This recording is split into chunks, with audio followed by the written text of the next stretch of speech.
Normal तालिब इल्म, एक मदरसे के तालिब इल्म या एक आम फहम, एक सादे से आदमी को एजुकेट करने के लिए, उनको तालीम देने के लिए बहुत ज़रूरी है। मुअज़्ज़ज़ सामीन व हाज़रीन, आज के इस ऑनलाइन सेशन में मुझे बेहद फ़ख्र और मसर्रत के साथ एक ऐसी शख्सियत से तारुफ करवाने का शर्फ हासिल हो रहा है, जो न सिर्फ मेरे उस्ताद हैं, बल्कि एक निहायत ही मुखलिस इंसान और बड़े मुहक़्क़िक़ भी हैं।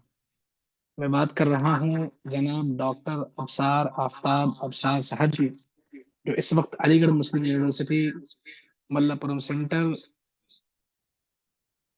के शोबे जो इस वक़्त Aligarh Muslim university Malappuram centre में शोबे कानून में असिस्टेंट प्रोफ़ेसर के तौर पर खिदमत अंजाम दे रहे हैं। सर की इल्मी व तालीमी ज़िंदगी निहायत शानदार रही है। उनकी पैदाइश न्यूज़ीलैंड में हुई।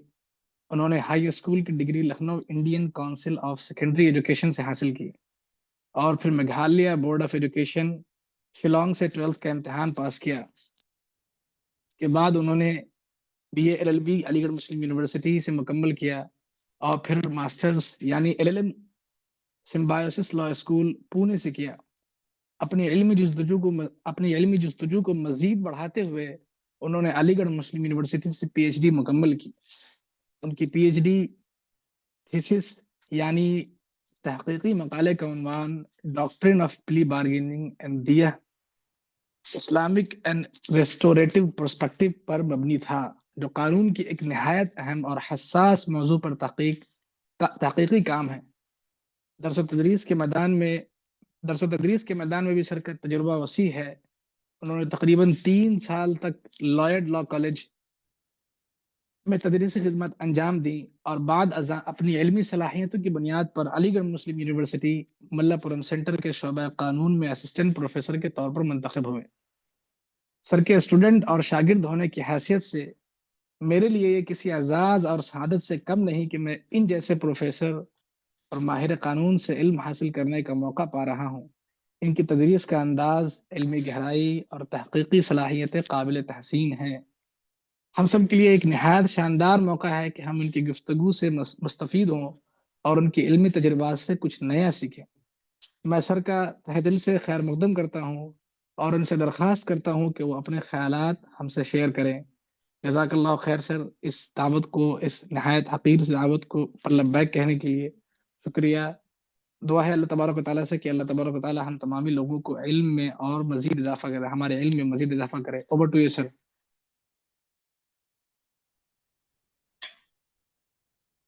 जज़ाकल्लाहु खैरन मुशर्रफ। अस्सलाम वालेकुम रहमतुल्लाहि व बरकातुहू। इन्होंने कुछ ज़्यादा ही बोला है, मतलब इतना तो नहीं है। बस अल्लाह करे ऐसा इससे अच्छा हो पाए। लेकिन बस इसमें इंटरेस्टेड इसलिए थे क्योंकि डिसर्टेशन और एलएलएम में और थीसिस दोनों में थोड़ा सा अल्हम्दुलिल्लाह इस्लामिक क्रिमिनल लॉ पढ़ने का बहुत ही मतलब सरफेस स्टडी करने का, जो आप समझते हैं एकदम शुरुआती स्टडी करने का मौका मिला अल्हम्दुलिल्लाह। तो एलएलएम में, क्योंकि आप जानते हैं 2012 के टाइम हम एलएलएम कर रहे थे, 2013 में 13 पास आउट 14 में कर रहे थे, 12 में इंसिडेंट हुआ था, वो जो रेप वाला केस हुआ था। तो मेरा यूनिफॉर्म सिविल कोड के ऊपर एक वो कैंसिल हो चुका था प्रपोजल थी रिजर्टेशन का। तो एक जो मेरा वो जो बना प्रपोजल दूसरा, वो निर्भया के ऊपर बना, निर्भया केस के ऊपर। और सबसे अच्छा प्रपोजल क्या हो सकता था कि हमने ये बनाया कि अल्हम्दुलिल्लाह के कैसे इस्लामिक कानून जो है अगर होता तो कैसे इस केस को सॉल्व किया जाता। क्योंकि आप जानते हैं कि यहाँ पे क्या बहुत सारे रोड़े अटक गए थे रास्तों में। जैसे कि एक जुवेनाइल था, वो सबसे ज्यादा संगीन अपराधी था, लेकिन उसके बाद भी क्या हुआ कि उसको जुवेनाइल जस्टिस के हिसाब से उसका जो है दूसरा एक मामला हो गया, बाकी लोग को फांसी हो गई। तो इस वजह से और बहुत इस्लामिक कानून पढ़ने का मौका मिला। एक बहुत इंटरेस्टिंग चीज आपको बताते हैं कि इसी दौरान हमको पढ़ने का मौका मिला, जो हम आपको प्रेजेंटेशन में दिखाएंगे इंशाल्लाह, कि जो फतवे आए, कुछ लेटेस्ट फतवे आए सऊदी अरब में, जो वहाँ के शूरा काउंसिल है, उनके फतवों में उन्होंने पहली बार एक मतलब जो रेप का जो उठा के किसी को, लड़की को उठा के अगर मतलब सेक्सुअल असॉल्ट होता है, जो उसको एबडक्ट करके फिर जो, क्योंकि ज्यादातर एबडक्ट करके ही रेप होता है, ठीक है, ज्यादातर लड़की को उठाया जाता है और रेप किया जाता है। तो उसमें क्या हुआ कि एक नया फतवा आया, उसमें कहा गया कि ये चीज जो है वो एकदम राहजनी के बराबर है, हाईवे रॉबरी के बराबर है। और इसको फिर रखा गया किस कैटेगरी के अंदर, हिरबा क्राइम्स के अंदर। इसको हिरबा के अंडर रखा गया। अच्छा, हिरबा के अंडर रखने से क्या फायदा हो गया कि यहाँ पे जो एविडेंसेस थे, जो सर्कमस्टेंशियल एविडेंसेस, डीएनए और ये सब, ये इंशाल्लाह आप ला सकते थे अगर आपने उसको, क्योंकि पहले क्या था, हमारे पास फोर्निकेशन है, जो कि एक गैर शादीशुदा लोग जो हैं अगर किसी तरीके के रिलेशन में, फिर एडल्ट्री है। तो ये जो एक कैटेगरी था जो रेप वाला, इसके लिए एक फतवा आया सऊदी अरब में, तो इन्होंने इसको, रेप को, इसको हिरबा के अंडर रखा गया। ठीक है, उसमें बहुत ही मतलब आप जानते हैं कि उसकी क्या क्या, आप लोग माशाल्लाह बहुत से लोग मदरसे से फारिग हैं, अल्हम्दुलिल्लाह, हमसे अच्छा आपको इल्म है इसमें भी और कानून में भी। तो इसमें जो है इनको रखा गया कि इस कैटेगरी में, और उसका बहुत संगीन सजा थी, बहुत ही सीरियस पनिशमेंट थी इसकी। तो ये एक बहुत इंटरेस्टिंग चीज हमको पता चली।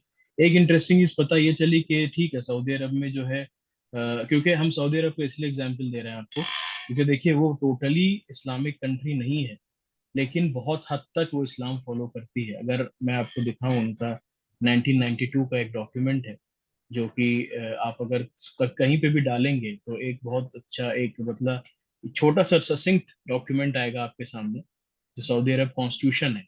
तो उसमें पूरा पूरा एक ऐसा है कॉन्स्टिट्यूशन जो कि एक इस्लामिक कंट्री का होना चाहिए। ठीक है, मतलब एकदम, सो जो इस्लामिक कंट्री के करीब है, एकदम इस्लामिक कंट्री नहीं, क्योंकि वहां तो खिलाफत तो सारी चीजें आती हैं, कि जितना भी करीब हो सकता है उतना उनका एक कॉन्स्टिट्यूशन है। तो अगर मुझे 1 मिनट वो डॉक्यूमेंट मिलता है तो मैं आप सबको 1 मिनट के लिए दिखाता हूँ।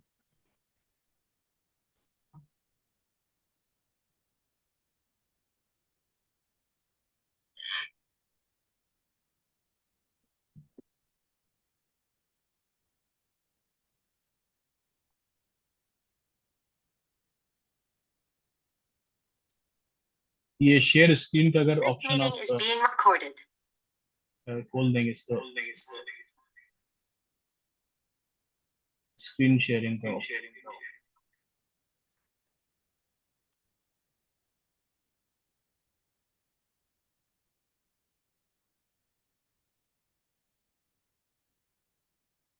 बहरहाल कोई मुफ्ती बात नहीं, जुबैर देखिए साहब, स्क्रीन शेयरिंग का ऑप्शन इसमें लिखा हुआ 90,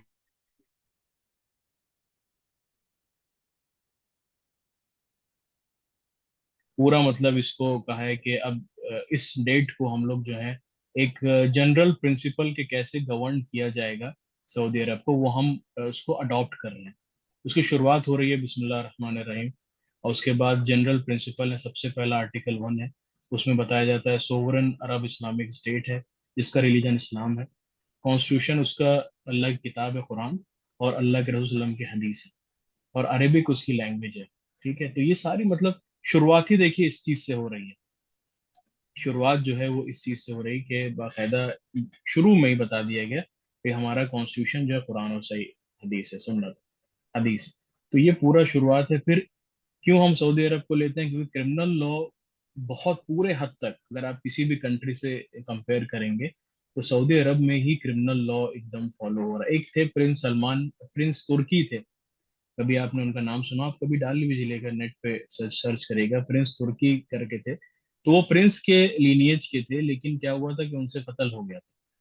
तो कत्ल कौन सा हुआ था, इंटेंशनल कत्ल हो गया था। तो उसमें क्या हुआ था कि हालांकि वो उस लीनिएज के थे, उसके थे, लेकिन उसके बाद भी उन्होंने जब दियत ऑफर करा, आप जानते होंगे कि कितना दियत ऑफर कर सकते हैं ये लोग, उसके बाद भी वो रिजेक्शन के बाद उनका सर कलम किया गया, बिहेड किया गया।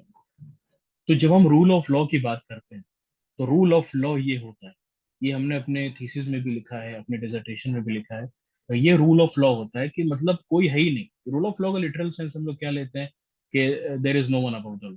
ठीक है, तो यहाँ पे एक आदमी जो उस लीनियज से हो रहा है, जो मतलब उसी लीनियज का है, उसी खानदान का है, उसका जो है सर कलम हुआ जा रहा है, क्योंकि उसको दोषी वो मुजरिम है, उसने मर्डर किया। तो ये एक रूल ऑफ लॉ है।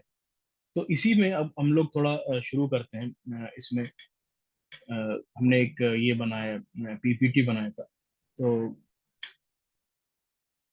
इसमें देखिए, एक तो टाइम बहुत कम है, तो इंशाल्लाह जो भी इन्होंने पॉइंट तो बहुत सारे बताएं, तो थोड़ा सा हम आपको बस ये कहेंगे कि बहुत डिटेल में हम लोग इंशाल्लाह कभी और गुफ्तगू कर सकते हैं इसके ऊपर, और बहुत अच्छा भी रहेगा इंशाल्लाह, होनी भी चाहिए, रेगुलर होना चाहिए। लेकिन जो टाइम है अभी हमारे पास इंशाल्लाह उसमें हम ज़्यादा से ज़्यादा कवर करने की कोशिश करेंगे, और अल्लाह तौफीक हमें दे, और अल्लाह करे हम कुछ गलत कहें तो अल्लाह उसके लिए हमें माफ़ करे। और आप लोग भी बैठे हैं, अगर आप लोग को कुछ लगे कि मैं गलत कह रहा हूँ, कि आप जानते हैं, आप माशाल्लाह मदरसे से फारिग हैं, यही एक चीज़ मेरी चूक रह गई कि मैं मदरसे में नहीं जा पाया। अल्लाह करे कभी मुझे मौका मिले तो मैं भी वो कर पाऊँ इंशाल्लाह। तो ये जो चीज़ है, तो अब हम पीपीटी आपसे शेयर करते हैं, 1 मिनट बस।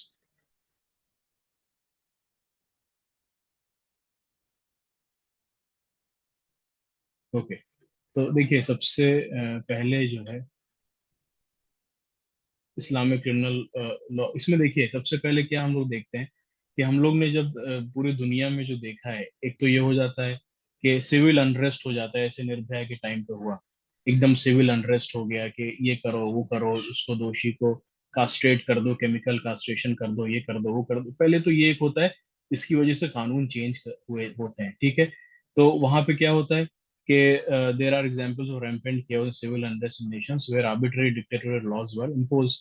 डिक्टेटर का कोई कानून होता है, उसको जो है हटाने के लिए बाकायदा लोग सड़क पे आते हैं, और फिर वो कानून क्या पूरी रजीम ही चेंज हो जाती है। जैसे कि आपने देखा होगा अरब स्प्रिंग में, कि डिक्टेटर थे और अपने मन चाहा कर रहे थे, तो लोग आ गए, अरब स्प्रिंग शुरू हुई थी टूनिशिया से, और पूरा मतलब वो हटाती चली गई सबको, मतलब पूरी रजीम ही चेंज हो गई, ठीक है। उसके बाद हम लोग देखते हैं सोसाइटीज लाइक इंडिया, इंडिया में अगर लॉ अच्छे नहीं होते हैं, किसान का आप देखते हैं आंदोलन, किसान कभी कर देते हैं, कभी सिविल सोसाइटी मेंबर्स कर देते हैं, वो कहते हैं कि लॉ अच्छा नहीं, इसको चेंज करिए, तो उस प्रेशर में आके लॉ चेंज होते हैं, ठीक है।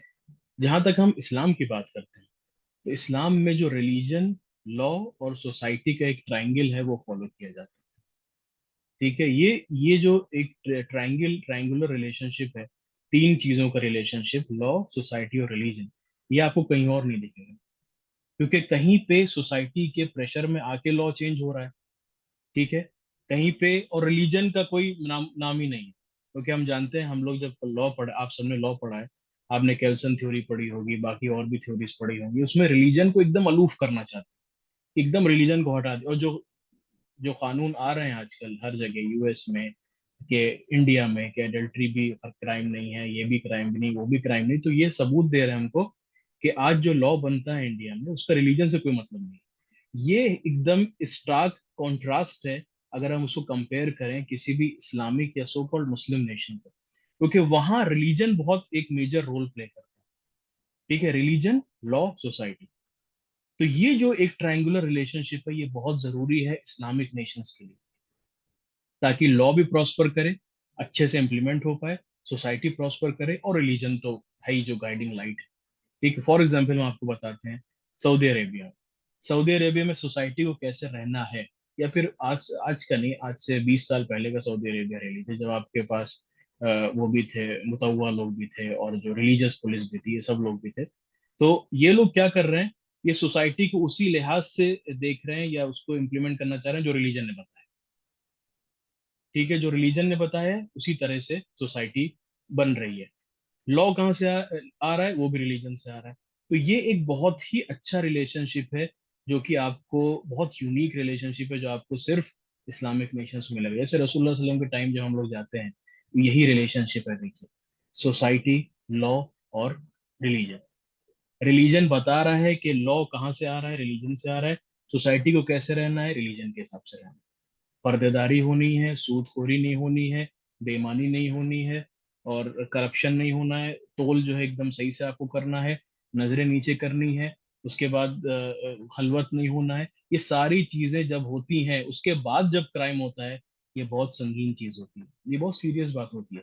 जब आपने सब तरीके के दरवाजे बंद कर दिए, उसके बाद क्राइम होता है, तब ये पनिशमेंट होती है, जो बहुत ही सो कॉल्ड लोगों को जो सीरियस लगती है, कि बेहेडिंग होती है, एम्पुटेशन होता है, ये सब चीजें होती है, क्योंकि सारी की सारी चीजें बंद हैं, सब कुछ बंद है, सारे दरवाजे क्राइम करने के लिए बंद हैं।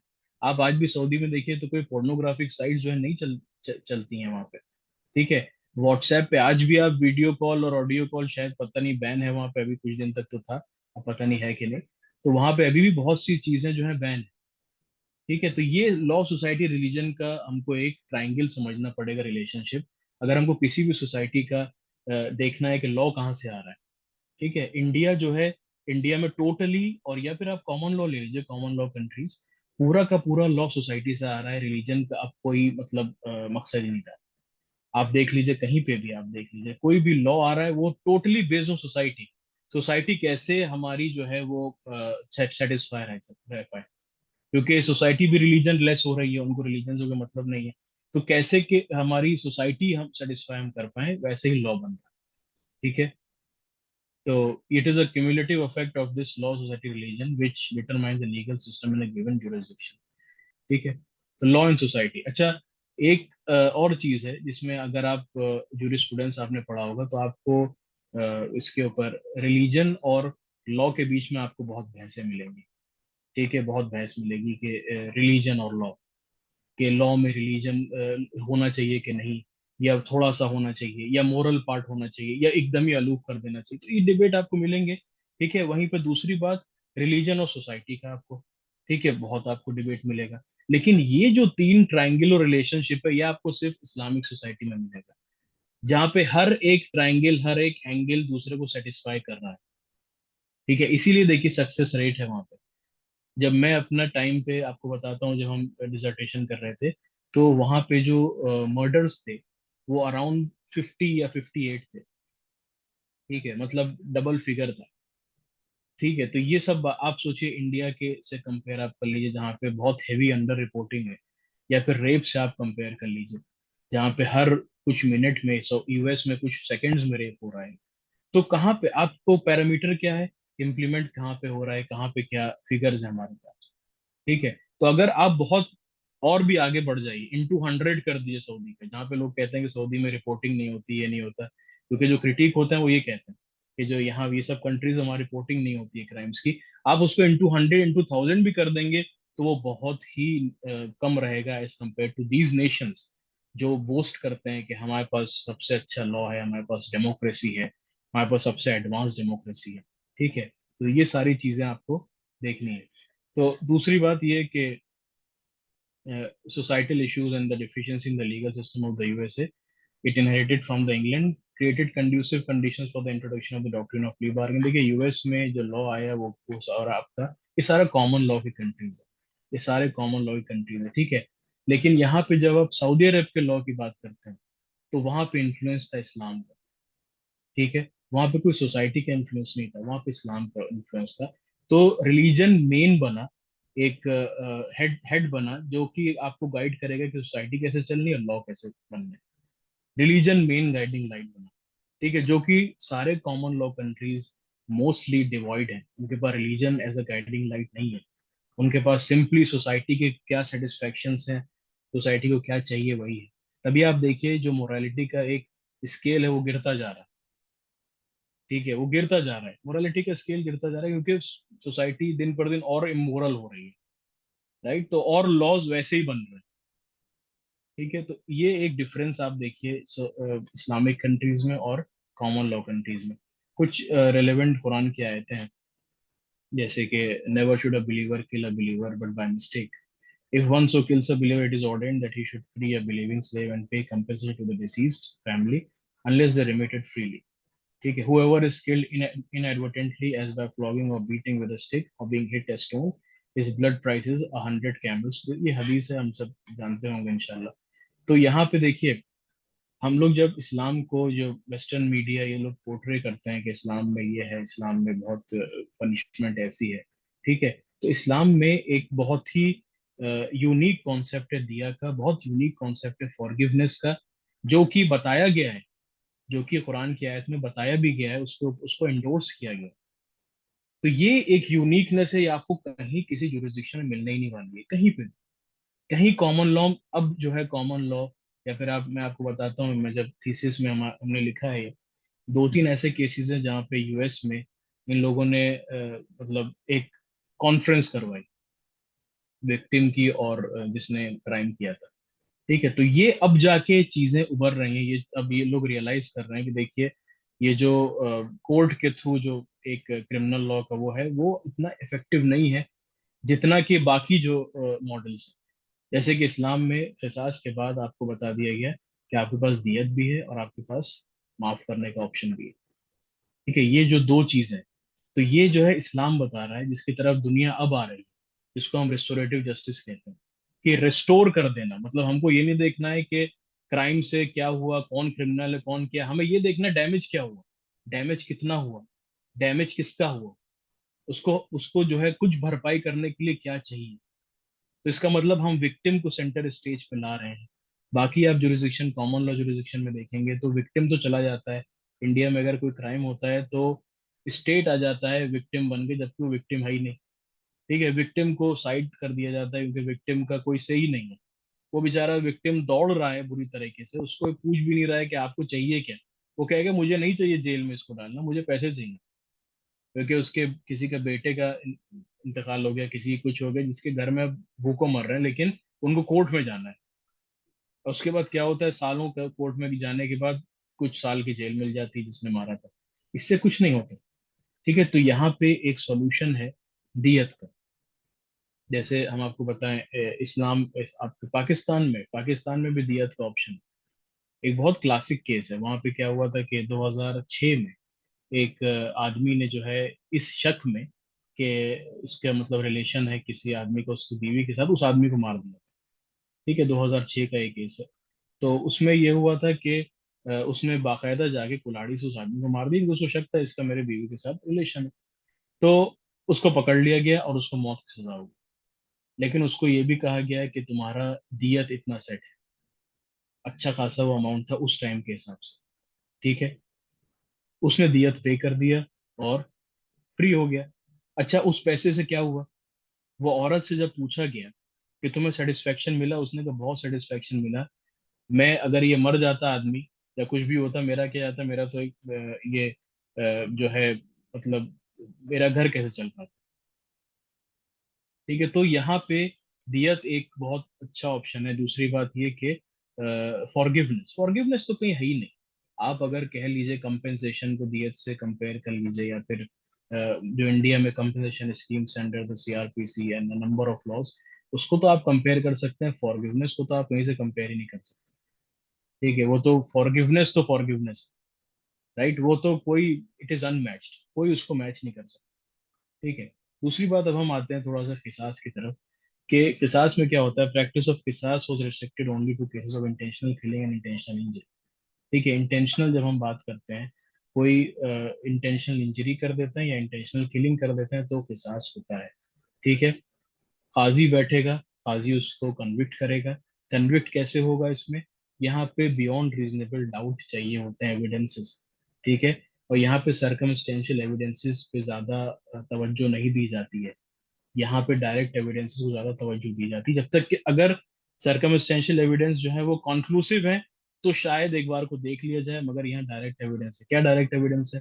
कि आदमी आके खुद ही एक बाले जुर्म कर ले, वो कबूल कर ले कि मैंने जुर्म किया।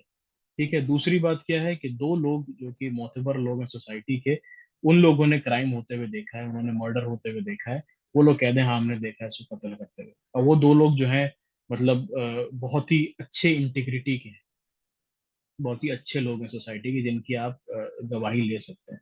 तब जाके अभी फिर एक नया कानून आ गया है, क्योंकि बहुत से एमनेस्टी इंटरनेशनल वाले बोल रहे थे और बहुत आपके डेथ पेनल्टी हो रहा है।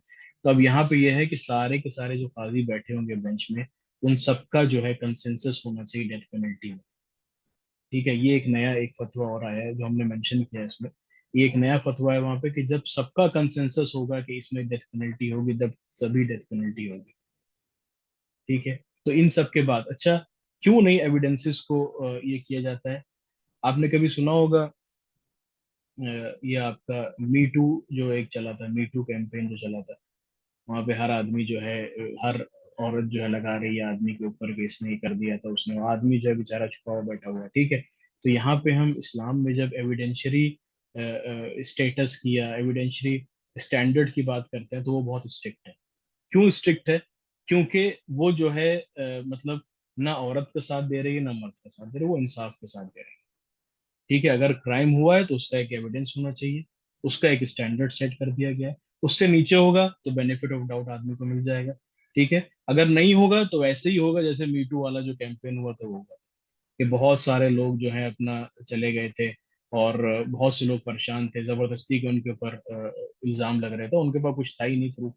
जो आप जानते हैं इंडिया में जो लॉज हैं वो तो मतलब साइड करते हैं विमेन को, ठीक है। अभी एक आपको पता होगा कि एक सेमिनार हो रहा है मेंस राइट, और सही में अब जरूरत आन पड़ी है इस ऐसे सेमिनार्स होने की मेंस राइट्स के ऊपर। तो वो सेमिनार हो रहा है एक मेंस राइट्स के ऊपर, ठीक है। तो ये बात है, तो यहाँ पे हम इस्लाम में जब बात करते हैं ये किसी की साइड नहीं लेता है, ना औरत का ना मर्द, ठीक है। ये बात करता है एविडेंस, आप एविडेंस लाइए, आप अपना कन्विक्शन करवा लीजिए, एविडेंस नहीं है बेनिफिट ऑफ डाउट मिल जाएगा, ठीक है। दूसरी बात कि जब हम बात करते हैं किसास की या दियत की या फॉरगिवनेस की, विक्टिम होता है जो कि समझता है हाँ हम विक्टिम हैं, यहाँ तो विक्टिम जो है वो भूल जाता है कि हम विक्टिम भी हैं, ठीक है। वो तो बेचारा सोचता है कि लग रहा है कि मैं ही बेचारा वो हूँ, मैं ही मैंने ही बेटा खोया अपना, और मैं ही जो है पूरा मतलब एगनाइजिंग कोर्ट ट्रायल्स में मैं ही मेरी वो हो रही है, पैसा खर्च हो रहा है, सब हो रहा है, ठीक है। तो विक्टिम्स और the victims family have the right to decide. जहां हम इस्लाम की बात करते हैं विक्टिम के पास राइट है, वो डिसाइड करेगा मुझे किसास चाहिए। एक आपको ईरान का किस्सा पता होगा शायद, कि एक औरत का बेटे का मार दिया था एक लड़के ने, तो वो मतलब उसको किसास पनिशमेंट उसने मांगा था औरत ने, कि औरत ने और हस्बैंड ने। तो लास्ट में हुआ क्या कि जिस दिन उसका था तो उसको बुलाया गया कि आप आइएगा, आपके बेटे का जो कातिल है उसका उसका कत्ल होगा सामने आपके, उसको बुलाया गया था। तो वो गई और आखिर में जाके उसने बहुत कस के एक थप्पड़ मारा उसको, और फिर उसने उसको कहा मैंने माफ कर दिया। तो ये स्पिरिट आप कहाँ से लाएंगे, ये कौन सा स्पिरिट है? यही इसे हम आपको बताते हैं एक बात, कि देखिए जब भी हम अल्लाह के रसूल सल्लल्लाहु अलैहि वसल्लम की जिंदगी की बात करते हैं तो कई सहाबी आए, सहाबियात आई, रदियल्लाहु अन्हा, उन्होंने मतलब बाकायदा इकबाल जुर्म किया कि हमसे हमसे जिना हो गया, और हम पे आप हद जारी कर दी। हद आप जानते हैं क्या पनिशमेंट है, ठीक है। आप ऐसा रूल ऑफ लॉ कहाँ से लाए? ये होता है रूल ऑफ लॉ। क्यों ये रूल ऑफ लॉ, पता है क्यों है ऐसा? क्योंकि एडमंड बर्क एक थे, एडमंड बर्क, आपने शायद पढ़ा हो, कभी पढ़िएगा। उन्होंने लॉ में रिलीजन का एक बहुत बड़ा पोर्शन कहा था कि देखिए लॉ जो है रिलीजन से ही आता है, ठीक है। रिलीजन का आप अलूफ नहीं कर सकते। तो इस्लाम कहता है कि जब आपके अंदर तकवा है, जब आपके अंदर गॉड कॉन्शियसनेस है, तो ये सारे लोग आएंगे जो खुद ही इकबाल जुर्म करेंगे और कह देंगे कि हमें आप हद जारी कर दीजिए। तो अगर हम रूल ऑफ लॉ की बात करते हैं जो कि एक बहुत ही मतलब डिबेटेड टॉपिक है, रूल ऑफ लॉ है कि नहीं है, उसके स्टैंडर्ड क्या है, वो एवर इवॉल्विंग है, ठीक है। यहाँ पे इन इस्लाम रूल ऑफ लॉ है, क्योंकि यहाँ पे गॉड कॉन्शियसनेस है, सोसाइटी में गॉड कॉन्शियसनेस को बढ़ावा दिया जाता है। आप सिर्फ यहाँ की बात नहीं कर रहे हैं, आप आफ्टर द डेथ की बात कर रहे हैं, आप आखिरत की बात कर रहे हैं। और आपको सही मायने में बताएं, कोई आदमी क्राइम करने से बचता है सिर्फ जब उसको एक हायर अथॉरिटी का डर रहता है। आप ये सोचिए इसराइल में जो फिलिस्तीनियों के खिलाफ हो रहा है, इसराइल वालों ने किया है। अब आप कोई भी ह्यूमैनिटेरियन लॉ ले आइए, आप कोई भी इंटरनेशनल लॉ ले आइए, आप आईसीसी ले आइए, देखिए वारंट निकला है, सब कुछ हो गया। अभी भी क्या हुआ, अभी लेटेस्ट जब वो प्रिजनर्स मतलब आ रहे थे वहां से, जेल से वो गाजा की तरफ जा रहे थे, उसमें उसमें गोलियां चल रही हैं। तो कौन रोकेगा इसको? आपके पास इंटरनेशनल ह्यूमैनिटेरियन लॉ भी है, आपने अरेस्ट वारंट इशू करवा दिया है, सब कुछ हो गया है। तो ये होता है तकवा। और एक पार्टी को किसने रोका हुआ है कि उन्होंने औरतों की इज्जत पे भी हाथ नहीं डाला, उनको अच्छे से रखा भी। आखिर में जब वो निकल के आ रही, लग ही नहीं रहा है कि ये 15 महीने से जेल मतलब बंधक थी। तो देखिए यहाँ पे इस्लाम एक बताता है कि देखिए रूल ऑफ लॉ आता है गॉड कॉन्शियसनेस से, तकवे से। आप डरिएगा अभी की भी सजा से, आप डरिएगा आखिरत की भी सजा से। तो रूल ऑफ लॉ और गॉड कॉन्शियसनेस बहुत मतलब करीबी है इनके ताल्लुकात इस्लाम में। और वहीं पे आप कॉमन लॉ की बात कर लीजिए, आप देख लीजिए ढेरों है लॉ, लॉ की लाइन लगी हुई है, ठीक है। आप फॉर एग्जांपल इंडिया की बात करिए, for everything we are having law. हमारे पास लॉ हर चीज का है, लेकिन उसका हमको इम्प्लीमेंटेशन ही नहीं दिखता है। 4.25 करोड़ 5 करोड़ केस पेंडिंग चल रहा है, कहाँ से क्या कैसे होगा? ठीक है, किसी रेपिस्ट को बेल मिल जाती है, किसी ने कुछ बोला है उसको बेल नहीं मिलती है, ठीक है। तो ये सब चीजें हैं हम लोग को सोचने की, जब हम कंपेयर करते हैं इस्लामिक सोसाइटी को, इसको तो बात यह है कि सोसाइटीज दोनों बहुत अलग हैं, बहुत मुख्तलिफ। ठीक है, एक तरफ सोसाइटी आपकी चल रही है जो कि ड्राइव हो रही है गॉड कॉन्शियसनेस, कि एक अगर ताजिर है या फिर एक दुकान वाला है, वो सोच रहा है कि मैं तराजू में नीचे कुछ नहीं लगाऊं, तो अल्लाह देख। ठीक है, एक सोसाइटी है जो कि डिवाइड है, और जिसको बाकायदा डिवाइड किया जा रहा है, जिसको डिवाइड किया जा रहा है कि मोरालिटी के प्रिंसिपल हटाए जा रहे हैं, हर चीज को हटाया जा रहा है, तो सोसाइटी कहाँ जाएगी फिर? ठीक है, तो ऐसे ही मैं आपको एक बात बताऊं, एक किस्सा हुआ था हमारे हॉल में। तो एक लड़का था, उसने कुछ चोरी कर लिया था, मोबाइल वोबाइल कुछ चोरी कर लिया। तो हमारे एक सीनियर थे, उन्होंने कहा, ऐसी मजाक में कह रहे थे कि हाथ काटो इसका, हाथ काटो, ये करो वो करो। मैंने कहा यार कैसी बात आप कर रहे हैं? दूसरों ने भी उनसे कहा आप कितने जाहिल आदमी हैं, कैसे आप हाथ काट देंगे? क्या इस्लामी हुकूमत है क्या यहाँ पे, जो उनको पूरा का पूरा एक बैतुल माल से उनकी जो है खबरगिरी हो रही है, उनको पैसा दिया जा रहा है या उनका ख्याल रखा जा रहा है? ठीक है, क्या यहाँ पे मुआशरा ऐसे ही है कि जो आप ऐसी बातें कर रहे हैं? तो एक सोसाइटी पूरी की पूरी मुख्तलिफ आप बात कर रहे हैं। एक आप ये सोच लीजिए, एक है society which is running through तकवा, उनका तकवा एक गॉडलेस सोसाइटी है। उनको रिलीजन से भी मतलब नहीं है, क्योंकि आप देखिए जो इंडिया में कानून अभी सेक्शन 377 एडल्ट्री, ये सारे जो कानून आ रहे हैं, ये सजेस्ट कर रहे हैं कि we actually are not having any influence from the religion. हमारे पास कोई रिलीजन का इन्फ्लुएंस ही नहीं है हमारे ऊपर। हम तो वो चाह रहे हैं जो लोग हमारी तरफ डिमांड कर रहे हैं। ठीक है, तो ये एक पॉइंट ध्यान में रखिए। अच्छा, पेमेंट ऑफ दिया जो है वो fixed according to the circumstances of the wound and the person wound, ये पूरा एक फॉर्मूला है, पूरा एक चार्ट है। ठीक है, ये बहुत ही मतलब डिटेल्ड एक है, कितना क्या होगा तो कितना दियत होगा। ठीक है, ये बहुत एक डिटेल्ड और बहुत इंट्रिकेट है, ये टेक्निकल है, राइट, कि दियत का अमाउंट कितना होना है। ठीक है, इंजरी पे भी इंटेंशनल इंजरी होगी तो उसमें भी ऑप्शन है दियत का, किसास का और दियत का। ठीक है, द पेमेंट ऑफ दिया is not just limited to homicide, it may be demanded for any injury incident resulting in bodily harm, intentional unintentional cause by another person. ठीक है, इंटेंशनल इंजरी हो, अनइंटेंशनल इंजरी हो, bodily harm हो गया है तो उसको दियत होगा। अब उसका एक फॉर्मूला है, एक पूरा का पूरा फॉर्मूला है उसका, एक पूरा का पूरा चार्ट है जो बताता है। Victim at the centre stage, हम हमारे पास विक्टिम जो इस्लामिक कानून होता है उसमें विक्टिम आ जाता है सेंटर स्टेज। ठीक है, the final option that victims और there heirs have in a case of intentional homicide or wounding is to forego both the qisas penalty and the diya and forgive the offender for the sake of Allah। इसमें सबसे बड़ी बात यह victim आ जाता है centre stage. ठीक है, common law में जो है विक्टिम बेचारा तितर बितर हो जाता है, और उसके पास उसको पता ही नहीं होता है कि भैया मैं ही हूँ विक्टिम, के कोई और स्टेट ही विक्टिम बन गई। ठीक है, तो ये एक चीज है। और अनमैच्ड प्रोविजंस, ये सारे जो प्रोविजंस है अनमैच्ड है। ठीक है, चाहे आप दियत की बात ले लीजिए, चाहे आप फॉरगिवनेस की बात ले लीजिए। मतलब लोग ये वेस्टर्नर्स इसलिए भी, वेस्टर्न मीडिया या वेस्टर्न लोगों को कह लीजिए, वो इसलिए भी क्रिटिसाइज कर सकते हैं, करते हैं क्योंकि कॉम्प्रिहेंड ही नहीं कर पाते हैं वही चीज। कि यार कोई फॉरगिव कैसे कर सकता है, वो कॉम्प्रिहेंड नहीं कर पाते, क्योंकि आपका एक लेवल है कि आप दुनिया के बारे में सोच रहे हैं, आखिरत के बारे में कुछ सोच रहे हैं। ठीक है, वो कॉम्प्रिहेंड नहीं कर पाते। दूसरी बात कि हमारी जो लॉज हैं they can not B change because वो अल्लाह सुब्हान व तआला ने दिए हैं, ये भी कॉम्प्रिहेंड नहीं कर पाते हो कि ऐसा कौन सा एडहियरेंस है इनका जो ये चेंज ही नहीं कर रहे हैं अपने लॉ। क्योंकि हम ये इसलिए नहीं चेंज कर सकते क्योंकि हम चेंज ही नहीं कर सकते, क्योंकि वो हमारे अल्लाह की तरफ से। ये भी ये लोग कॉम्प्रिहेंड नहीं कर पाते, इसलिए कहते हैं कि ये बहुत बारबेरिक पनिशमेंट है, ये बहुत ऐसी पनिशमेंट है, वैसी पनिशमेंट है। ये हमेशा आप याद रखिएगा, ये जो ट्रायंगुलर रिलेशनशिप, ठीक है, ये जो ट्रायंगुलर रिलेशनशिप है ये बहुत जरूरी है, क्योंकि यही डिटरमाइन करता है इस्लाम में कि लॉ कहाँ से आ रहा है इस्लाम में। ठीक है, इस्लामिक सोसाइटी में लॉ कहाँ से आता है? ठीक है, वो रिलीजन से ही आता है। ठीक है, लॉ भी रिलीजन से आ रहा है, सोसाइटी कैसे चल रही है वो भी रिलीजन से आ रहा है। बहुत एक हारमोनियस रिलेशनशिप है तीनों में, लॉ, सोसाइटी, रिलीजन में बहुत हारमोनियस रिलेशनशिप है। ये रिलेशनशिप बिल्कुल भी नहीं है जब आप बात करते हैं दूसरी सोसाइटीज में भी, कॉमन लॉ सोसाइटीज में। यहाँ पे आप रिलीजन हटा दिए, सिर्फ लॉ और सोसाइटी। क्योंकि पहले सबसे पहली स्लाइड में आपको बताया गया कि कभी कभी ऐसा होता है कि डिक्टेटर एक आ जाता है, वो लॉ बना रहा है, या फिर सोसाइटी बता रही है कि कैसे लॉ होने चाहिए, वही लॉ बना।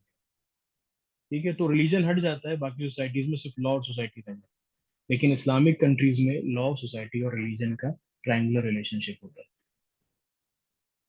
ये एक विलियम वैगनर थे, जिन्होंने मतलब एक तरीके से रिडिक्यूल किया था कि मजाक के तौर पे उन्होंने एक चार्ट बना दिया था कि देखिए शरिया जो अल्लाह रब्बुल आलमीन कानून बताते हैं वो क्या है। अगर उसने एकदम सटीक बता दिया था, और जिसकी वजह से ये जो चीज़ है ये पॉपुलर हो गई, ठीक है, उसने जो बताया एकदम सटीक बता दिया, उसने एकदम एग्जैक्टली बता दिया कि इस्लामिक या शरीयत लॉ क्या है। It is complete and perfect covering all aspects of human life. ठीक है, ये परमानेंट है, कभी चेंज नहीं हो सकता है, और अल्लाह रब्बुल आलमीन सब कुछ जानने वाला है और कंप्लीट है, और अल्लाह क्रिएटर है एक, and his law is for the man is creation, एक आदमी के लिए भी है, सबके लिए लॉ है। अल्लाह's law is universal and for all times. ये कभी पुराने नहीं होते हैं लॉस, ये कोई अमेंड वमेंड करने की नहीं जरूरत पड़ती कि पहले आज मर्डर क्राइम था कल मर्डर ही क्राइम नहीं रहेगा, ठीक है, ऐसा नहीं होता। ठीक है, his laws is for the good for all the people. इसमें हिकमत है, जो भी कानून है, चाहे वो आप किसास ले लीजिए, चाहे वो बेहेडिंग ले लीजिए, चाहे आप कुछ भी, इसमें हिकमत है। क्योंकि वही वाली बात है कि गांधी जी ने बोला था कि an eye for an eye makes the whole whole world blind. ऐसी बात नहीं है, an eye for an eye make saves one more आई।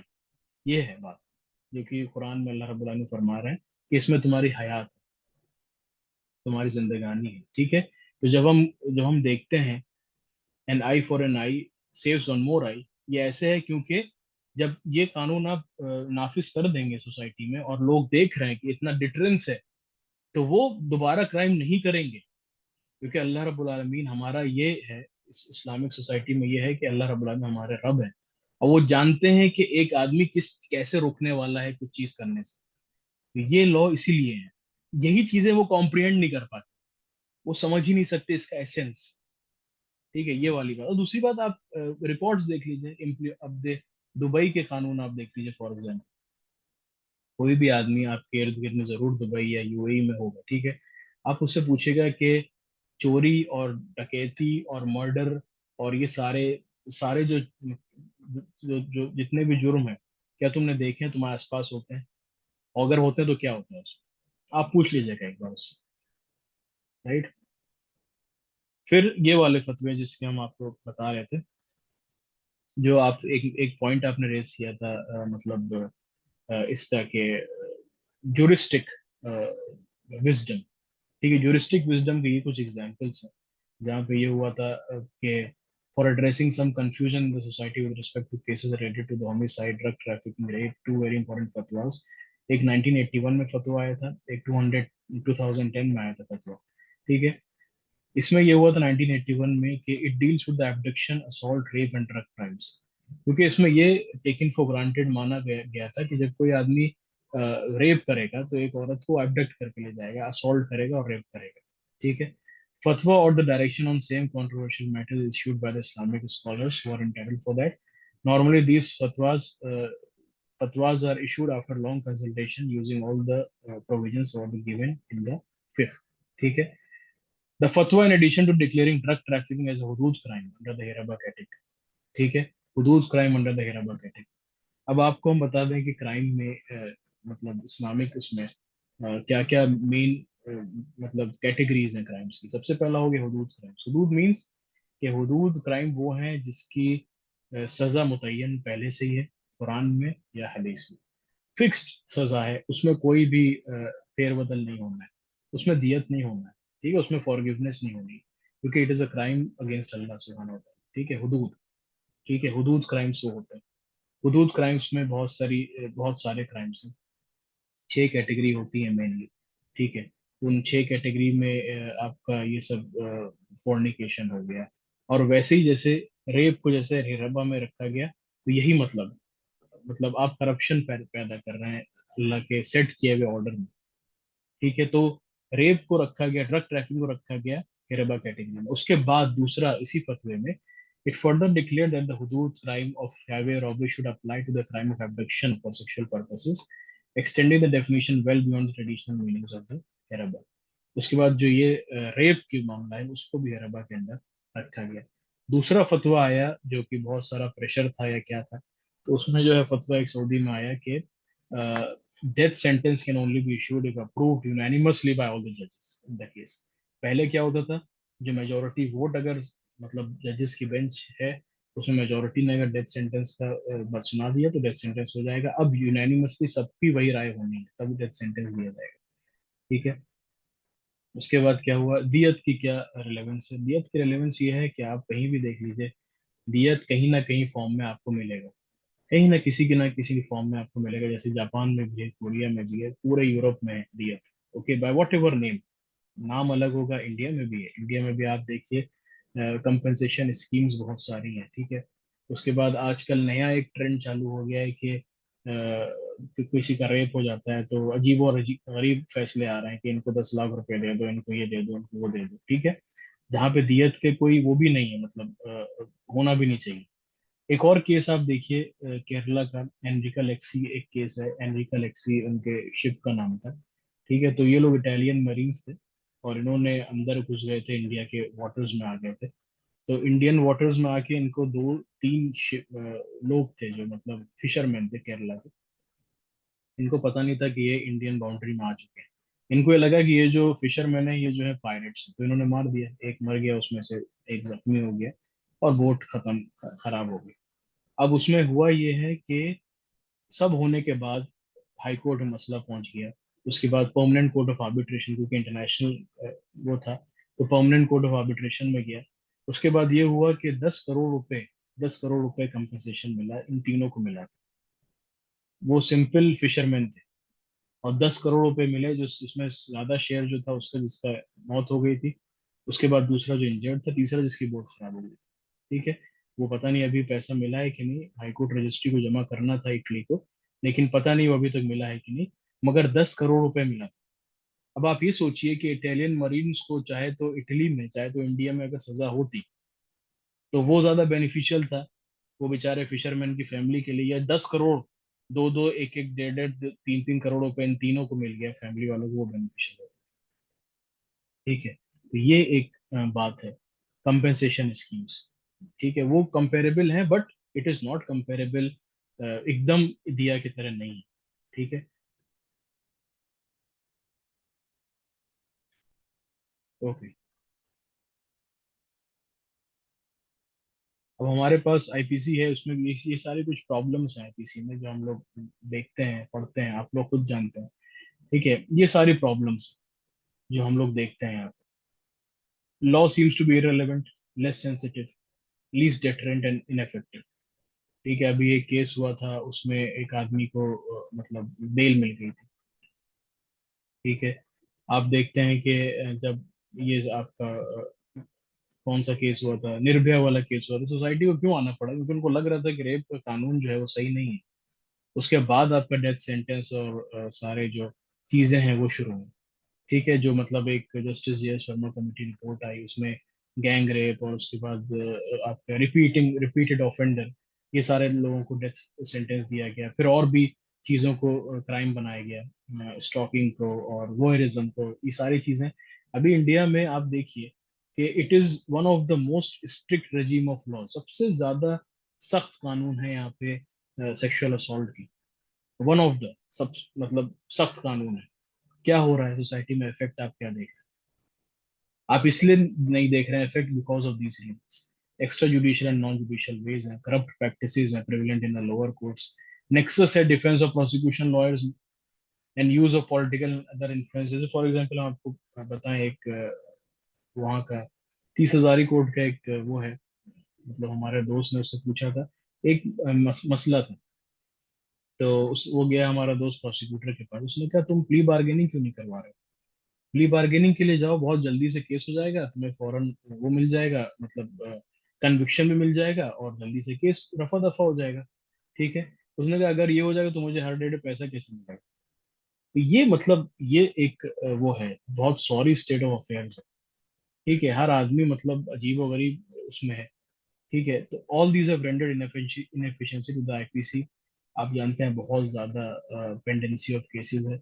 और अभी जो लेटेस्ट रिपोर्ट आई है एनसीआरबी की, 70+% लोग जो हैं वो अंडर ट्रायल्स हैं, जो कि बंद हैं जेलों में, अंडर ट्रायल है। उनमें से एक बड़ी तादाद वो है जिसने कोर्ट का मुंह ही नहीं देखा। 70+% ऑफ द पीपल जो जेल में आज बंद है वो अंडर ट्रायल, ठीक है। तो ये बहुत मतलब सीरियस है, बहुत मतलब आपको रिफ्लेक्ट करने का ये है। अब हम बात करते हैं रूल ऑफ लॉ का, ठीक है। रूल ऑफ लॉ जो हम सोच रहे थे, जहाँ पे हमने इस्लामिक सोसाइटी के बारे में कहा था कि रूल ऑफ लॉ नहीं आ सकता, जो हमने देखा है हदीसों से और इंस्टेंसेस से, कि तकवा से। रूल ऑफ लॉ आएगा तकवे से। ठीक है। अब हम देखते हैं कि रूल ऑफ लॉ असल में क्या है, जो मतलब एक लोगों को लोग कहते हैं rule of law, rule of law क्या है असल में? Rule of law, rule of law ये है कि ट्रांसपेरेंट होना चाहिए लॉ, फेयर होना चाहिए, स्टेबल होना चाहिए, कॉम्प्रिहेंसिबल होना चाहिए, जो कि सेडिशन लॉ था, आपको समझ में आता था सेडिशन लॉ हमेशा से। ठीक है। कंफर्मिटी होना चाहिए फंडामेंटल ह्यूमन राइट्स। ठीक है, जैसे कि पॉक्सो, सॉरी आपका NSA and number of laws हैं, बिल्कुल फंडामेंटल राइट्स के इन लाइन है। ठीक है, बिल्कुल भी बाहर नहीं जाते। Citizen should have the right to know that the laws are being administered and enforced in a fair and accessible manner. ठीक है, ये एक रूल ऑफ लॉ का एक पॉइंट है, बहुत जरूरी। ठीक है। Citizens should also have a right to know that the laws are being administered enforced in a fair and accessible manner. एक सही तरीके से लॉ को इम्प्लीमेंट किया जा रहा है और एक्सेसिबल। ठीक है, जैसे कि आप जानते ही हैं कि वो जो एक क्लोज्ड सील्ड एनवेलप कंट्रोवर्सी हुई थी, ठीक है, वो रूल ऑफ लॉ की नज़र में कैसी है वो आप खुद डिसाइड करिए। ठीक है। जो क्लोज एनवेलप एक आ रहा था उसके पास, सुप्रीम कोर्ट के पास, राइट, उसके हिसाब से जो है चल रहा था मामला। आपके कश्मीर में जब वो हो गया था, मतलब ब्लॉक कर दिया था इंटरनेट और पूरा एकदम सिचुएशन ऐसी हो गई थी। The justice system must function to administer the law in such a way that citizens can expect to be treated fairly regardless of their race, gender, beliefs। ये भी आप जानते हैं कितना हद तक सही है और कितना इम्प्लीमेंट होता है। ये सारे रूल ऑफ लॉ हैं। अब इसको आप कॉमन लॉ की कोई स्टेट में भी इंडिया से, या इस्लामिक लॉ की कोई स्टेट जो बहुत हद तक इस्लाम को फॉलो कर रहे हैं, फॉर एग्जाम्पल सऊदी अरेबिया, इनको अब आप कंपेयर करिए इन पैरामीटर्स पर। ठीक है। Law apply to every, it is going to be applied, सबके लिए लॉ बराबर होगा। अब आप यहाँ पे देखिए कि प्रिंस तुर्की जो है उनको वो कहते रह जाते हैं लेकिन कुछ नहीं होता, और आखिर में उनका मतलब मार दिया जाता है उनको सजा के तौर पे। ठीक है। वो एक पॉइंट है, पहला पॉइंट आप देखिए। फिर आप बाकी स्टेट से, for example India, any other common law state, आप उसको कंपेयर करिए। नो सीक्रेट और आर्बिट्ररी लॉ, कोई ऐसा सीक्रेसी में लॉ नहीं होगा। कोई आर्बिट्ररी, आर्बिट्ररी मतलब होता है कि विदाउट एनी रीजन, अपने मर्जी मुताबिक मुताबिक लॉ जो मुझे बेनिफिट कर रहा है, right, arbitrary without following the natural law. ठीक है। लॉ इन्फोर्स फेयरली, क्या लॉ इन्फोर्स हो रहा है फेयरली? ये भी आप सोसाइटी, इस्लामिक सोसाइटी को देखिए और बाकी सोसाइटीज को देखिए।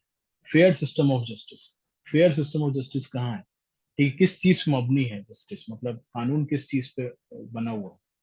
ठीक है। तो ये चारों को देखिए पॉइंट्स, तो ये रूल ऑफ लॉ के मोटे मोटे आपको बताते हैं पैरामीटर्स पे। आप जांचिए एक इस्लामिक स्टेट को, एक इस्लामिक मतलब इस्लामिक स्टेट तो नहीं, तो कुछ और ना मतलब हो जाए। ठीक है। जहाँ पे इस्लाम नाफिस है, सऊदी अरब, ठीक है, या फिर कोई और कंट्री जहाँ पे Islam as a official religion है, उनको और दूसरी कंट्रीज को देखिए। ठीक है। Islamic rights and the human rights, अब ये एक प्रॉब्लम आती है, इसको आप देख लीजिए, पढ़ लीजिए, यही समझ में यही होगा। एक ह्यूमन राइट्स, एक जो रेजीम ऑफ द लॉज है, ठीक है, उसको आप ये समझिए कि अगेन वो इन टेंडम विद इस्लाम नहीं है। ठीक है। वो अगर एक अलग कॉन्सेप्ट है ह्यूमन राइट्स, यहाँ पे सब आदमियों की आवाज है, वो कुछ भी कर सकते हैं, वो कोई किताब भी जला सकते हैं, वो कुछ भी कर सकते हैं, कुछ भी, they are free to do anything, क्योंकि उनका ह्यूमन राइट्स रेजीम आ रहे हैं वेस्टर्न फिलोसफी से। वहीं पे इस्लाम जो राइट्स देता है, जो फंडामेंट, जो ह्यूमन राइट्स देता है, उसमें कुरान की आयत है, अगर आप किसी एक आदमी को भी मतलब मारेंगे तो पूरी ह्यूमैनिटी को मारने के बराबर हुआ। ठीक है। और वैसे ही प्राइवेसी के लॉज हैं, इस्लाम में प्राइवेसी के लॉज हैं, वैसे ही हर चीज के लॉज हैं। ठीक है। तो ये सेट ऑफ लॉज एकदम अलग है as compare to the western human right, जो कि अलग है। ठीक है। तो जब वेस्टर्नर्स देखते हैं इस्लामिक ह्यूमन राइट्स, तो वो नहीं बैठ रहे होते हैं वेस्टर्न ह्यूमन राइट्स में, इस वजह से प्रॉब्लम होती है समझने में। ठीक है, कि भैया ये बारबेरिक कानून है, वहाँ पे ऑप्रेस करते हैं विमेन को, वहाँ पे इसको ये करते हैं, वहाँ पे उसको वो करते हैं। ठीक है, क्योंकि वो लोग नहीं समझ पा रहे ये इस्लामिक ह्यूमन राइट्स, राइट, ये आपके वेस्टर्न ह्यूमन राइट्स के ऊपर वो पैरामीटर करके उसको नहीं वो आप देखिए, आप उनके राइट्स फ्रॉम देयर स्क्रिप्चर्स देखिए, जो वो नहीं करते। ठीक है। वो चाहते हैं कि हमारे ही स्टैंडर्ड अप्लाई होने चाहिए हर जगह, इस वजह से प्रॉब्लम है, राइट। अगेन बहुत बड़ी ये कुरान की आयत है जहाँ पे वी ऑर्डेन देयरइन फॉर देम, जहाँ पे किसास के बारे में, लाइफ फॉर लाइफ, इक्वालिटी के ऊपर है किसास। किसास में भी इनइक्वालिटी नहीं है। जैसे फॉर एग्जांपल पहले क्या होता था, प्री इस्लामिक अरेबिया जो आप कह लीजिए, उसमें जो है एक आदमी के बदले पूरे पूरे ट्राइब के ऊपर वॉर हो जाता था। तो यहाँ पे ये चीज डिबंक करी गई, खत्म करी गई। और यहाँ पे इक्वालिटी के ऊपर आया किसास, इक्वालिटी एकदम इक्वल, इक्वल। ओके, लेकिन ये मेंशन कर दिया गया, but if anyone remits the retaliation by way of charity, it is an act of atonement for him, and if any fail to जज by the light what Allah has revealed, they are no better than wrong doers. देखिए यहाँ पे फिर से उसके ऊपर तरजीह दे दी गई कि anyone remits the retaliation by way of charity, it is an act of atonement for. ठीक है, तो साथ साथ किसास के साथ साथ माफी करने का भी, माफ करने का भी एक मतलब विंडो खोल के रखी गई, रेस्टोरेटिव जस्टिस। ठीक है, तो वो तुम्हारी तरफ से सकता है। And one who attacks you act him in like manner as he attacks you. Everywhere कहीं पे भी आप देखेंगे equality principle, principle of equality. ठीक है, यहाँ पे भी देखिएगा tooth tooth for tooth and wounds equal for equal. Okay, एकदम इक्वल। जैसे हमने आपको बताया कि एक चार्ट है, एक टेक्निकल चार्ट है, उसी के हिसाब से ये चीज होती है। ठीक है, तो यहाँ पे जो हम पिसास की बात करते हैं वो बात करता है इक्वालिटी की। दिया के ऊपर अब हम आते हैं, तो दिया में शाफी स्कूल कहता है कि दिया इज अ प्रॉपर्टी और money which have to be paid due to murder और अदर फिजिकल डैमेज। ठीक है, वहीं हम्बली जूरिस्ट कहते हैं, उनका सिमिलर व्यू है। ठीक है, मालिकी स्कूल का कोई ऐसा डेफिनेशन एज सच नहीं है। ठीक है, while दिया is generally associated with intentional and unintentional homicide cases, it can also be paid for lesser crimes and act of negligence, for example causing an accident resulting in death and injured of injuries of one or more persons। ठीक है, आज के time में हम क्या देखते हैं कि एक just like out of court settlement जो होता है, जैसे टॉर्ट के केस में होता है वेस्टिंग सोसाइटी, हमारे यहाँ भी होता है, आउट ऑफ कोर्ट सेटलमेंट भी होता है टॉर्ट के केस में भी, या फिर प्ली बार्गेनिंग, मान लीजिए प्ली बार्गेनिंग जो है आउट ऑफ कोर्ट सेटलमेंट है, before the trial, pre trial एक प्रोसीजर है। ठीक है, दिया वैसे ही उसी तरीके से काम करता है, लेकिन उतने सारे टेक्निकलिटीज नहीं होते हैं जो कॉमन लॉ में होते हैं, इतना टेक्निकलिटी दिया में नहीं। ठीक है, दिया एक फार लेस क्यूम्बरसम है, फार लेस मतलब बहुत आसान है as compare to the technicalities और जो फॉर्मेलिटीज होती हैं कॉमन लॉ कोर्ट्स में। ठीक है, Diya and Qisas. The role of Diya is significant not only as an alternative to the death penalty, but it has some other benefits, distinct benefits too, like helping the government reduce। हमने आपको बताया कि 76% I think under trials जो है वो मतलब अभी prisons में है। ठीक है, और आप जानते होंगे अजमल आमिर कसाब के ऊपर कितना पैसा खर्च हुआ था, एक प्रिजनर की बात हो रही है जो कि डेथ रोल पे है। ठीक है, उसके ऊपर कुछ 50 करोड़ कुछ समथिंग खर्च हुआ था। ठीक है, स्टेट का। ये एक प्रिजनर की बात है। हम यहाँ बात कर रहे हैं कितने प्रिजनर्स हैं जो कि प्राउड में प्रिजन में पड़े हुए हैं, उसमें 70+% कुछ जो है वो अंडर ट्रायल्स। तो हमें कुछ ना कुछ करना पड़ेगा ताकि ये जो क्राउड है कम हो, ये जो क्राउड है प्रिजन का ये कम हो। तो दिया ये करता है, क्राउड कम करता है। एक सेटलमेंट हो गया पार्टी के बीच, अच्छा सिर्फ सेटलमेंट नहीं होता है, सेटिस्फेक्शन भी होता है। जब आपने सेटिस्फेक्शन कर लिया, ठीक है, उसने भी पैसा दे दिया, उसने सब, अब वो कोई वेंजेंस नहीं रहा उसके दिमाग में, दिल में कोई वेंजेंस कुछ नहीं रहा, क्योंकि वो जानता है कि अगर वेंजेंस होगा तो फिर से यही सब होगा। राइट, वो देख चुका है कि किसास छोड़ के दियत का मामला हुआ है, इतनी बुरी, इतना मुश्किल से मेरी जान छूटी है, तो वो वेंजेंस वाली जो एक वो रहता है ना, वो नहीं रहता। प्रिजन में अगर आप करते हैं तो आपने कई जगहों पे देखा होगा, एक वेंजेंस वाला जो एलिमेंट है वो रहता है कि मुझे बदला लेना।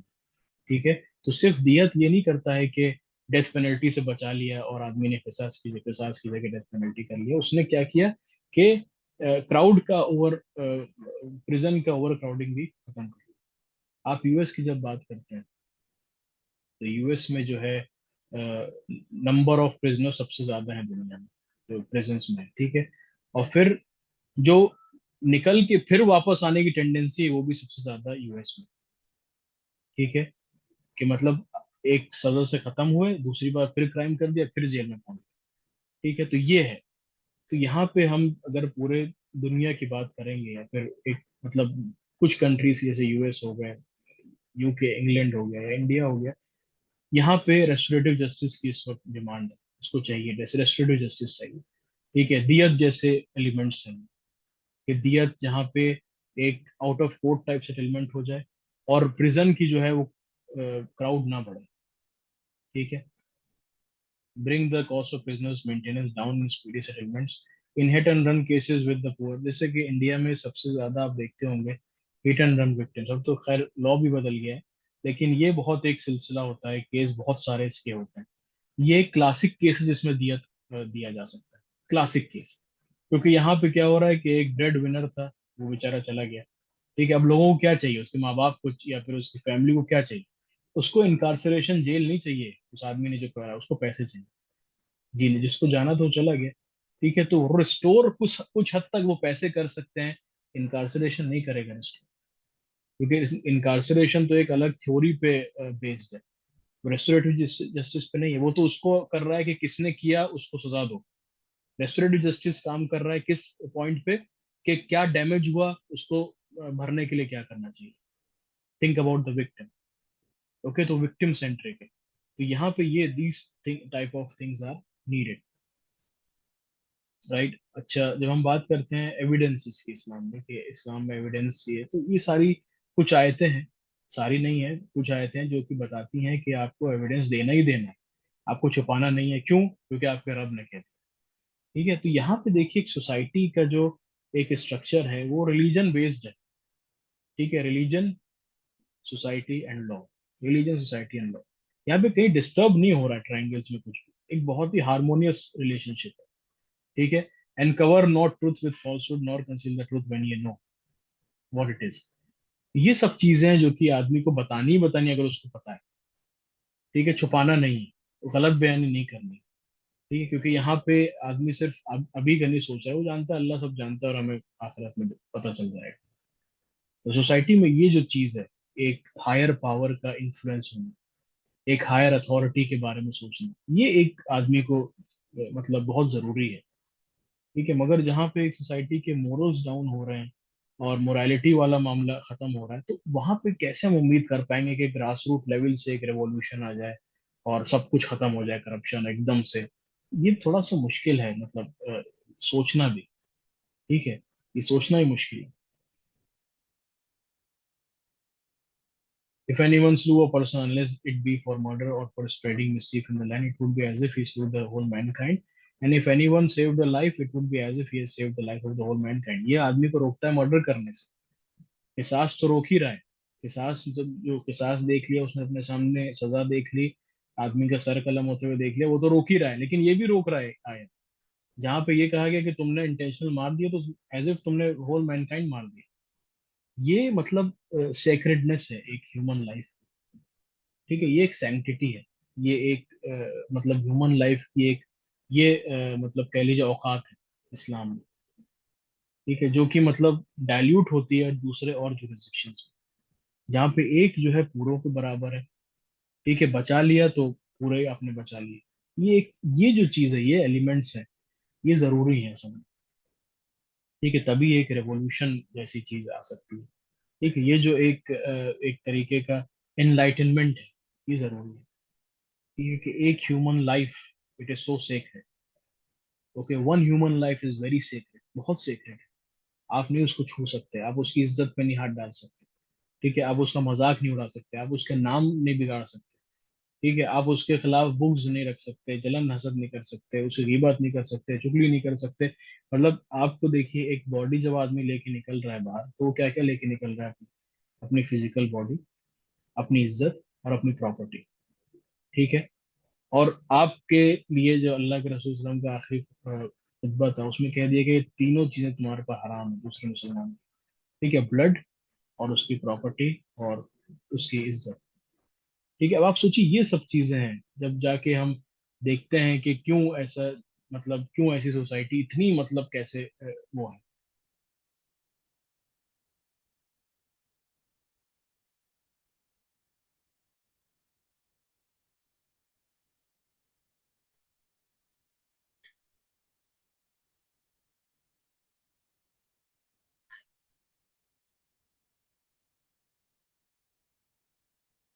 ओके, तो अब हम थोड़ा सा आपके जो आपने पॉइंट्स रेज किए थे, उस पर थोड़ा आते हैं।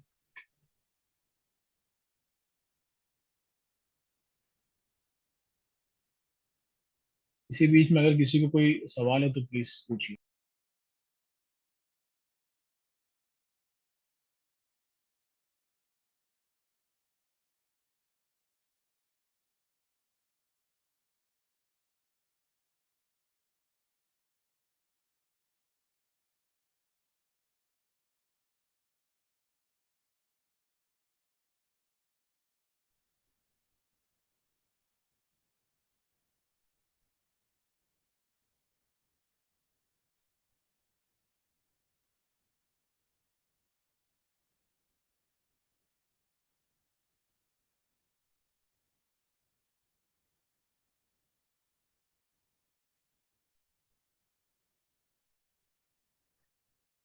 जी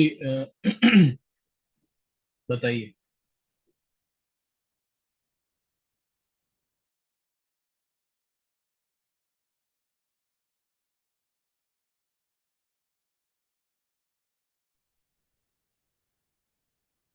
yes, kindly go ahead with the question, पूछिए क्वेश्चन।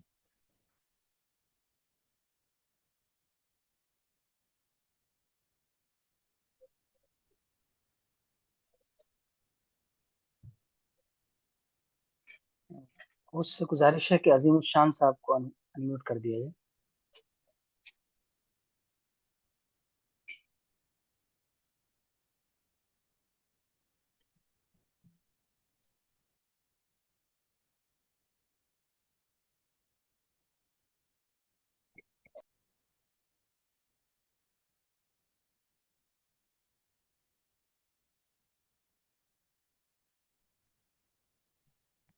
Hello sir. जी जी बताइए। अ, सर जैसे आपने बताया कि वो, हेलो सर, आवाज़ आ रही है? जी जी, अफोर्डेबल।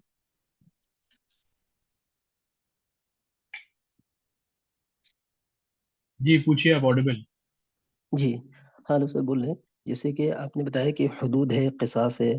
तो हदूद जो इस्लाम में मुतय्यन है, और वो 5 तरह के हदूद हैं: डाका है, चोरी है, ज़िना है, तहमत ज़िना है, और शराबखोरी है। तो इसमें बाज़ फ़ुक़हा जो है वो इर्तिदाद को भी हदूद में मानते हैं। तो इर्तिदाद की आयत तो हमारे पास है कुरान में, और हदीस बुखारी से भी उसकी दलील मिलती है, कबीले उरैना के हदीस से। तो इर्तिदाद के सिलसिले में जो बाज़ लोग इश्कालात करते हैं कि ये सही नहीं है, दुरुस्त नहीं है, तो अकॉर्डिंग टू लॉ इनको क्या जवाब दिया जाए? इस तरह की चीज़ें सामने आती हैं।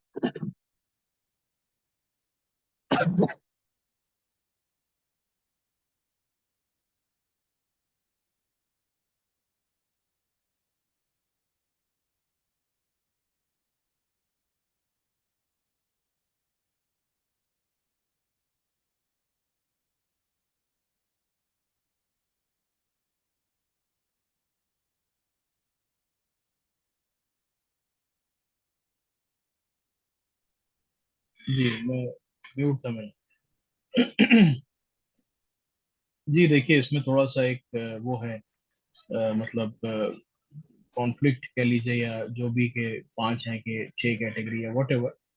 ठीक है, इसमें तो अल्लाह आलम, हम आपको दुरुस्त जवाब नहीं दे पाएंगे, क्योंकि ये तो एक इस्लामिक क्रिमिनल जस्टिस सिस्टम का एक मतलब सरफेस टाइप डिबेट, डिस्कशन था, सॉरी।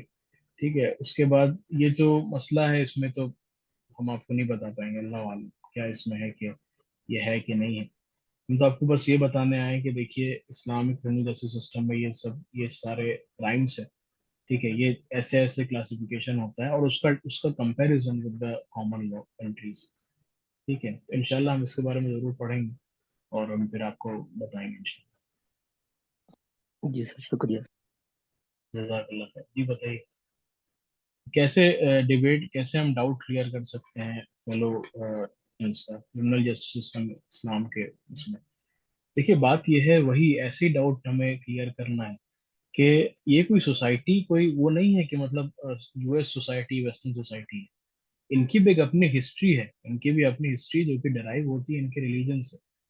ठीक है, इनके यहाँ भी जो आप शुरू में जाएंगे तो पनिशमेंट्स में दंड होता था, पश्चाताप होता था, क्या क्या होता था। ठीक है, फिर एक होती थी जहाँ पे एक और तरीके का वो होता था, जहाँ पे ऑर्डील कहते थे उसको, ऑर्डील, कि आपको इसके थ्रू जाना पड़ेगा तब पता चलेगा आप क्रिमिनल हैं कि नहीं। तो ये कोई नई नई चीज है, बस ये छुप गई है लोगों से। ठीक है। वहीं पे दूसरी बात, हमारा सबसे बड़ा डिफेंस क्या है कि देखिए हमारा जो कुरान है वो अमेंड नहीं हो सकता, क्योंकि वो हमारे रब की तरफ से, it can not be amended. और हम तो आपको एविडेंस बताएंगे कि हमारा जो इस्लामिक कानून है किसी भी कंट्री में अगर नाफिज है, तो वहां पे आप डेथ रेट्स देख लीजिए, रेप्स देख लीजिए, आप नंबर ऑफ ऑफेंसेस देख लीजिए, और आप कंपेयर कर लीजिए किसी भी सो कॉल्ड प्रोग्रेसिव कंट्री से, फॉर एग्जांपल यूएस, जहाँ पे हर कुछ सेकंड में एक रेप होता है। ठीक है।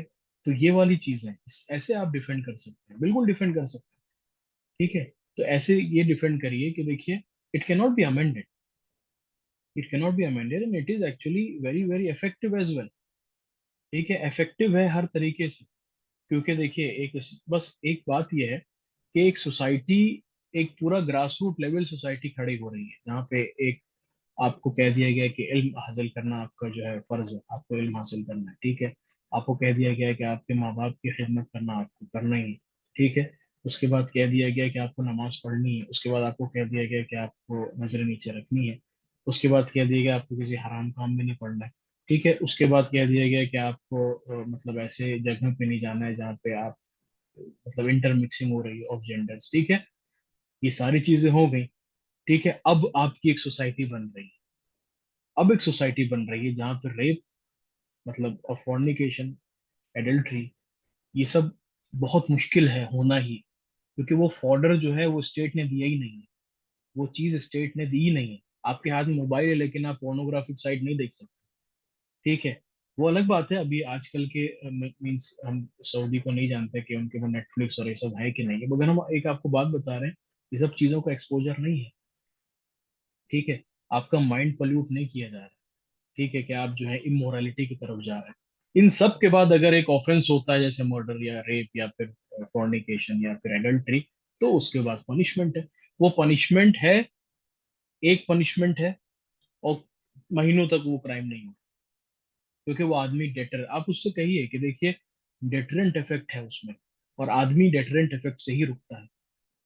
ठीक है। डेटरेंट से रुकता है आदमी, किसी और चीज से नहीं रुकता है, डेटरेंट से रुकता है। ठीक है। आप अभी कानून में कर लीजिए कि जैसे मतलब अजमल आमिर कसाब वाला मामला था, उसको कितना टाइम लग गया। ठीक है। You are having the procedure establish by law, but this much time, इतना टाइम कि 6 7 8 साल के बाद वो हो रहा है, फांसी मिल रही, सब हो रहा है। ठीक है। उसको within some time frame करिए और आप देख लीजिए उसका इफेक्ट।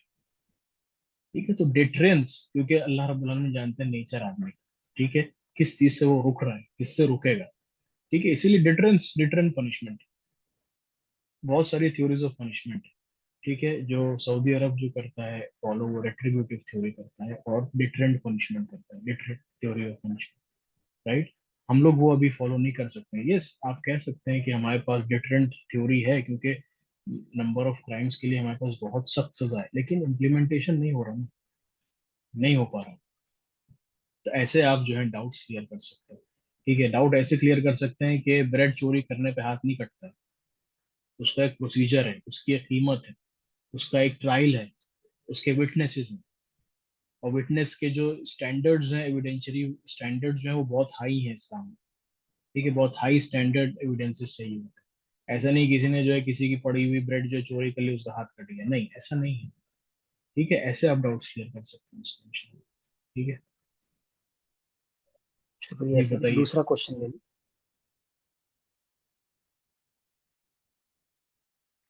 जी मुशर्रफ। अस्सलाम वालेकुम सर।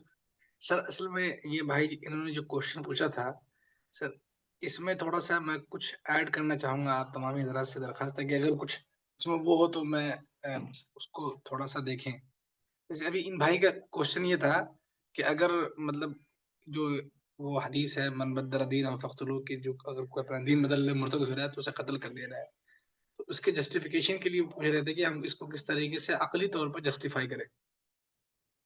सर ये इस आयत के ज़िम्न में, इस हदीस के ज़िम्न में हमें एक, जहाँ तक मैं एक एक मैं स्कॉलर का ओपिनियन पढ़ रहा था, तो उन्होंने लिखा था कि सूरह आले इमरान की आयत नंबर 72 में ये असल में उसको मतलब इसके बारे में तो उलमा की अलग राय हो सकती है, लेकिन उनकी ये राय थी कि ये हदीस जो है वो एक स्पेसिफिक कॉन्टेक्स्ट के बेस में है, स्पेसिफिक कॉन्टेक्स्ट के तहत ये हदीस आई है। और उसका कॉन्टेक्स्ट उन्होंने ये बयान किया कि जब अहले किताब ये प्लान बनाया करते थे कि किसी तरीके से लोगों को बदजन किया जाए इस्लाम के बारे में, तो और ये उनका ये मतलब एक प्लान उन्होंने चॉक आउट किया कि हम एक स्पेसिफिक आदमी को यानी अपने कौम में से कहेंगे कि ईमान लेकर आओ, और उसके बाद फिर उनसे ये कहेंगे कि तू सुबह ईमान लेकर आओ और शाम में जो है वो तुम कुफ्र इख्तियार कर लो।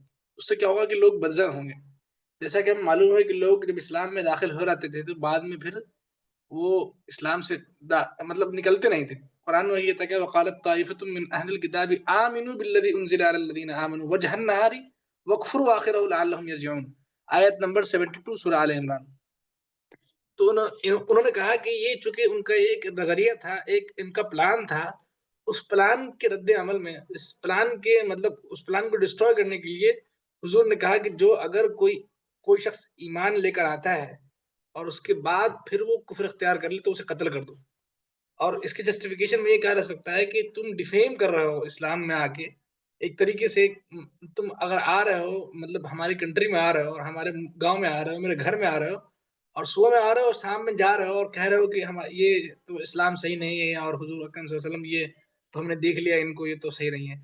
डॉक्टर असरार अहमद ने भी तफसीर की है, तो उन्होंने भी इस आयत पे कुछ कलाम किया है। डॉक्टर असरार अहमद साहब की तफसीर यूट्यूब पे अवेलेबल है, तो वहां पे भी जाके लोग रुजू कर सकते हैं। तो इसके जस्टिफिकेशन में यही हम कह सकते हैं कि अगर कोई इस्लाम में दाखिल हो रहा है तो सोच समझ कर आए, अकली तौर पे आए। फिर बाद में ऐसा ना हो कि अभी आया और कल को कह रहा है कि नहीं नहीं मैंने तो इस्लाम देख लिया, मैंने तो मुसलमानों को देख लिया, ये लोग सही नहीं है, मतलब इस्लाम भी सही नहीं है, और वो फिर जा रहा है और 10 लोगों को और बदजन कर रहा है। तो ये एक थोड़ी जस्टिफिकेशन हो सकता है जहां तक मैं समझता हूँ। बाकी तो अल्लाह ताला हम लोगों को सही समझ दे।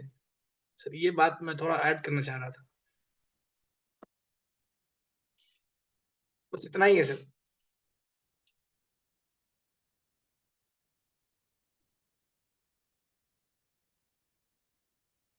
अनम्यूट कर लीजिए सर आप।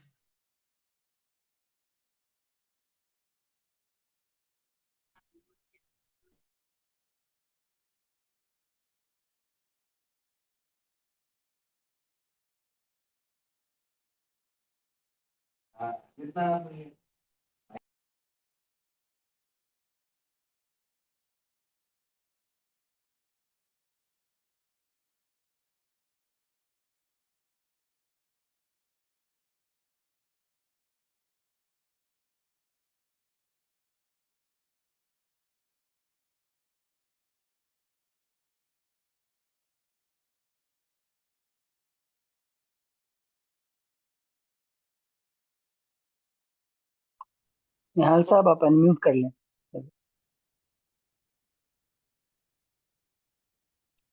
अस्सलामु अलैकुम।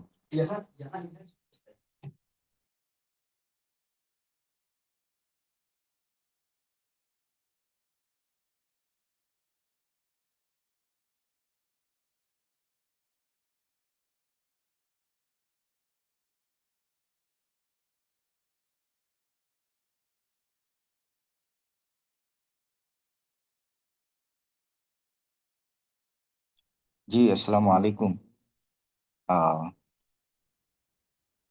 I'm not able to. Oh. Shall जी I proceed You are to ask audible, my sir. doubt, You are or audible. I shall wait for the speaker? Yes Yes, you please. are audible. Okay, sir, I was reading your research paper related to Islamic criminal justice system and the rule of equity. So I have one doubt which is related to relevancy part. Like in India, we are following this adversarial system of justice, whereas the Islamic criminal justice system is largely based on the inquisitorial system of justice. So in such a system, the judges have bigger role to play when it comes to investigation or extracting the truth from the mouth of the accused person. And so far as the cross-examination is concerned, or examination in chief, that too has been neglected in such a system. in comparison to this adversarial system of justice that we are following here in India. So to what extent do you believe that it would be relevant if you are going to apply this very concept here in India, looking at its textual and contextual part? Because the moment we want to derive some law from a particular country, so to what extent it would be applicable? And do you believe that it is feasible to do so?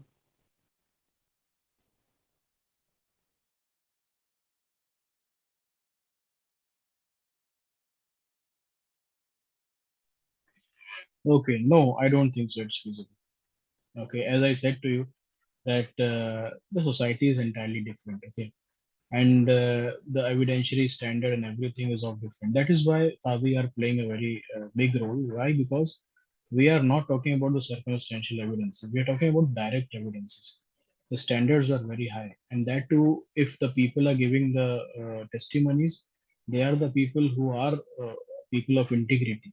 They are not the liars, or they are not having a bad repute in the society. Okay, and that becomes a parameter while taking a testimony.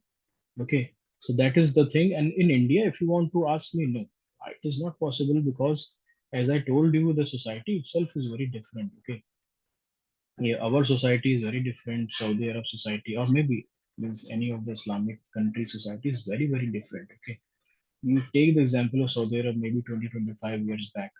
Okay, and you are going to see the people who are called the religious police. Okay, so that is the problem here. And we are secondly, we are just imitating the Western philosophies.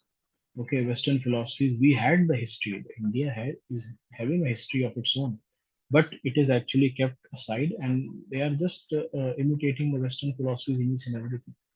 Okay, I tell you, the for example, one thing, that now you are having access to a number of platforms, OTT platforms, right? So anybody can just lying down on the bed, they can just get access to the mobile phone, the Netflix and everything, right? In 1990s, that was not allowed when the cable network came, and it was said that this is the usurpation of the civilization. That is a Western intervention which is being done through the cable. उसके बाद जो है cable act आया, सारी चीजें, ठीक है, तो इंडिया में नहीं पॉसिबल। लेकिन जहां तक आप बात कर रहे हैं क्रॉस एग्जामिनेशन की और एग्जामिनेशन चीफ की, हम बात कर रहे हैं इस्लामिक एविडेंशरी स्टैंडर्ड की, जो बहुत हाई है। ठीक है, ये तो मतलब आपके these are the concepts, again not from the Islam. Okay, तो इस्लाम को आप इन पैरामीटर्स पे मत देखिए, आप ये देखिए इस्लाम में एविडेंसेस के स्टैंडर्ड जो है कितने हाई स्टैंडर्ड्स।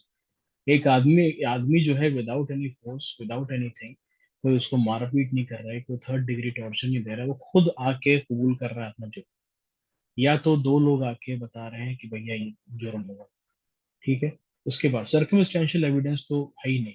वो मतलब अगर वो बहुत कॉन्क्लूसिव है तो उसको लिया जाएगा, ठीक है, तब जो है ये जो है आपका इसके ऊपर डिसीजन होता है, right? And if you talk of the India, then India, how is it possible? एक पूरा जूरिस्प्रूडेंस थोड़े ना चेंज कर सकते हैं। Means we can not come go from this process to the another process, ठीक है, तो ये कैसे पॉसिबल है? पर प्लस आप कहीं से एडवोकेट्स और उनको थोड़ा ना बीच से आप वो कर देंगे, राइट? तो ये तो मुश्किल है ट्रांसफॉर्मेशन इस उससे। लेकिन अगर इवन अगर आप बात करते हैं कि इस्लामिक सिस्टम जो है क्या यहाँ पे आ सकता है, यहाँ पे एलिमेंट्स हैं। The thing is that when we talk of the compensation schemes, when we talk of a number of sections of the CRPC, they are akin to the compensation of the victims. We talk of the DIA, okay, but they are not exactly the same. Okay, there are the things, as I told you about the Enrica Lexi case, कितना बड़ा एक example था। ये example इसलिए बड़ा है क्योंकि कभी इंडिया में ऐसा हुआ नहीं है कि मर्डर के लिए कंपनसेशन मिल रहा है, ठीक है, कभी नहीं ऐसा हुआ। ये इसलिए हो पाया क्योंकि वो इंटरनेशनल, वो मतलब बाहर के फॉरेन कंट्रीज थे, इस वजह से हो पाया। ना तो कभी नहीं हुआ कि एक मर्डर हो गया और उसको जेल नहीं हुई और कंपनसेशन दे दिया, ठीक है। तो ये एक मतलब एक टर्निंग पॉइंट है which is suggesting that what is effective. Okay, this is Enrica Lexi case. आप कभी एनरिका लेक्सी देखेंगे तो एनरिका लेक्सी उनके शिप का नाम था, केरला में हुआ था। एनरिका लेक्सी शिप का नाम था, इटली कंट्री इन्वॉल्व थी, वो इंडिया के पानी में आ गई थी, केरला के कुछ बोटर्स मतलब फिशरमैन को मार दिया था। तो परमानेंट कोर्ट ऑफ आर्बिट्रेशन ने 10 करोड़ रुपए कंपनसेशन तय किया था, जो इटालियन गवर्नमेंट को उनको देना था। Okay, registry of the Enrica Lexie, Enrica, okay, yes, ENRICA LEXIE, okay। तो ये जो था एक बहुत बड़ा टर्निंग पॉइंट। और दूसरी बात, अभी आप देखिए, एक मेरा छोटा सा उसमें एक भी है, मतलब उसी पेपर में आप देखेंगे कि एक डिस्ट्रेसिंग आयरनी है कि वो चीजें हो रही हैं कोर्ट में, वो जजमेंट्स हो रहे हैं जो कि लॉ में है ही नहीं। आपने सुना होगा बॉम्बे हाई कोर्ट में एक रेप का केस पहुंचा था, तो उसने कहा कि इससे शादी कर लो, 10 लाख रुपए दे दो। ठीक है, ऐसे कुछ केसेस हुए हैं जो कि लॉ में नहीं है, they are going beyond the bounds of the law, law के बाहर जा रहे हैं। ठीक है, तो मतलब आप देख रहे हैं ना पॉसिबिलिटी, आप देख रहे हैं, आप जान रहे हैं इफेक्टिवनेस नहीं है, you are looking here and there. ठीक है, आपको यहाँ पे दिया, यस सीधा यस प्लीज, सॉरी ओके। तो ये समझ लीजिए आप, ये चीज है कि मतलब it is very difficult for in India. जैसे कि एक पॉइंट था इसमें जो मैं व्हाट्सएप में देख रहा था, इसमें डाला था कि रेस्टोरेटिव जस्टिस इन इस्लाम, बिल्कुल we can talk on this कि रेस्टोरेटिव जस्टिस इस्लाम में है, बल्कि आप ये कह लीजिए रेस्टोरेटिव जस्टिस दुनिया में बाद में आया, इस्लाम में पहले से। रेस्टोरेटिव जस्टिस आया है एक कॉन्सेप्ट जो मॉडर्न, इसमें वो एक कनाडा का एक छोटा सा काउंटी था, कनाडा का एक छोटा सा एरिया था, उसका नाम कुछ एलेमेरी कुछ करके उसका नाम था। वहां पे क्या हुआ कि दो लोगों ने जो है प्रॉपर्टी वैंडलाइज कर दी थी, वैंडलाइज मतलब डिस्ट्रक्ट, डैमेज कर दी थी प्रॉपर्टी। वो लोग बहुत यंग थे। ठीक है, जब कोर्ट के पास फैसला पहुंचा, कोर्ट के सामने वो लोग पहुंचे दोनों लोग, तो उसमें लॉयर ने कहा, उनके जो उनका एडवोकेट था उसने कहा कि देखिए, इन लोगों को आप देखिए जरा, इन लोग बहुत यंग हैं, तो इनको सजा वजा मत दीजिए, आप इनको ये कह दीजिए कि तुम जो है उनकी भरपाई कर दो, तो जो अनइंश्योर्ड गुड था, और उनसे जाके माफी मांगो। ये शुरुआत है, हुई है रेस्टोरेटिव जस्टिस की इन द मॉडर्न एरा।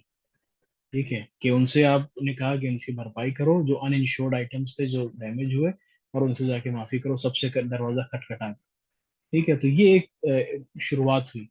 हमारे इस्लाम में तो दियत is totally based on restorative justice, ये रेस्टोर करता है। ठीक है, तो और बाकी जगहों पे अब आप देख लीजिए, अमेरिका में जो आपका मीडिएशन कराया जाता है, मतलब क्रिमिनल लॉ में क्या होता है, आपको बताएं, एक एक्सीडेंट हो गया था, मतलब 2-3 केसेस हैं जो हमने थीसिस में अपने इनकॉर्पोरेट किए थे। एक एक्सीडेंट हो गया था, उसमें एक लड़की थी और उसकी माँ थी, और सामने से एक ने हेड ऑन कोलिजन कर दिया था, उसने रेकलेसनेस में हेड ऑन कोलिजन किया था, जिससे इस लड़की की माँ का मौत हो गई। ठीक है, अब पूरा केस हुआ, ये हुआ वो हुआ, फिर एक विक्टिम ऑफेंडर मीडिएशन करवाया गया, स्टेट ने करवाया, इन लोग को मिलाओ एक कॉन्फ्रेंस रूम में। ठीक है, वो दोनों मिले आपस में, दोनों एक दूसरे से गले मिले, और उन्होंने बहुत अपना भड़ास निकाली। ठीक है, उसने भी कहा मुझे बहुत बुरा लगता है कि मेरी वजह से तुम्हारी माँ का इंतकाल हो गया, ये हो गया वो हो गया, ये सब हुआ, केस रफा दफा हो गई। वैसे ही एक और केस था, एक आदमी ने उसको छोड़ दिया था अपनी वाइफ को, और मतलब उसके साथ लिव इन रिलेशन में था, उसका बच्चा भी था, छोड़ के चला गया था। फिर एक दिन वो आया, उसने उसको गाड़ी में पिक किया, और फिर उसने सेक्सुअली असॉल्ट किया उसको, फिर उसको छोड़ दिया। उनके साथ फिर कॉन्फ्रेंस कराई गई, और फिर वो दोनों ने एक दूसरे के ऊपर भड़ास निकाली, उसने कुछ कहा, उसने कुछ कहा, उसने कहा मैं भी शर्मिंदा हूँ, ये है, केस रफा दफा हो गया। ठीक है, तो ये सब चीजें अब आ रही हैं क्रिमिनल लॉ में, राइट, जहाँ पे आप जो most, one of the most so called progressive nation है, वहां पे आप देखते हैं ऐसे एग्जाम्पल्स आते हैं। ठीक है, तो मतलब ये है कि ऑल्टरनेट की अब गुंजाइश है, ऑल्टरनेट देखने चाहिए, और इस्लाम आपको बहुत अच्छा एक ऑल्टरनेट देता है, दियत का और फॉरगिवनेस का। ओके,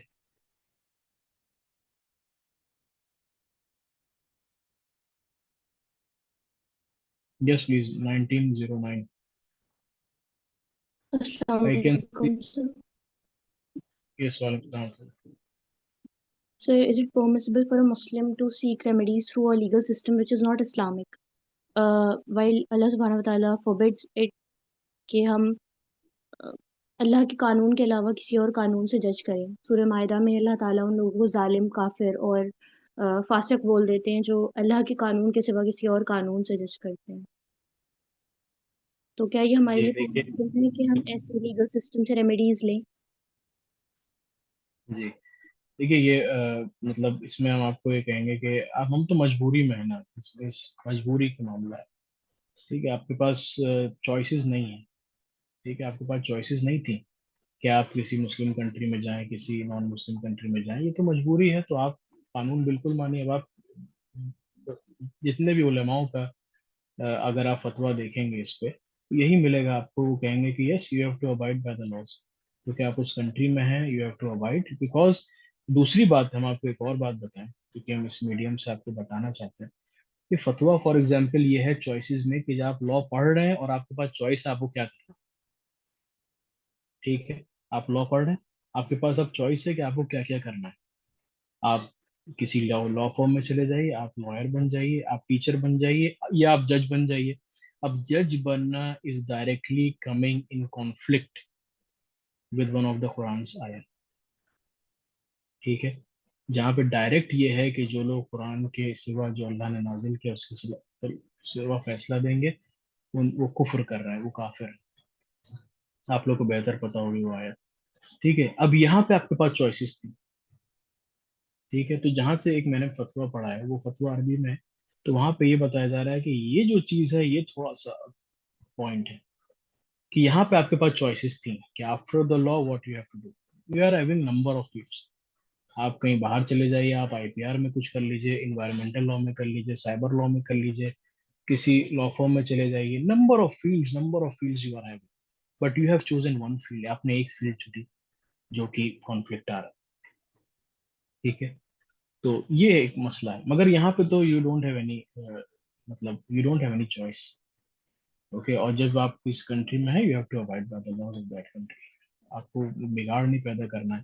ठीक है, ऑब्वियसली वो लॉ जो है, मतलब वो नहीं है, it is not against the your Islam. Okay, this is one thing.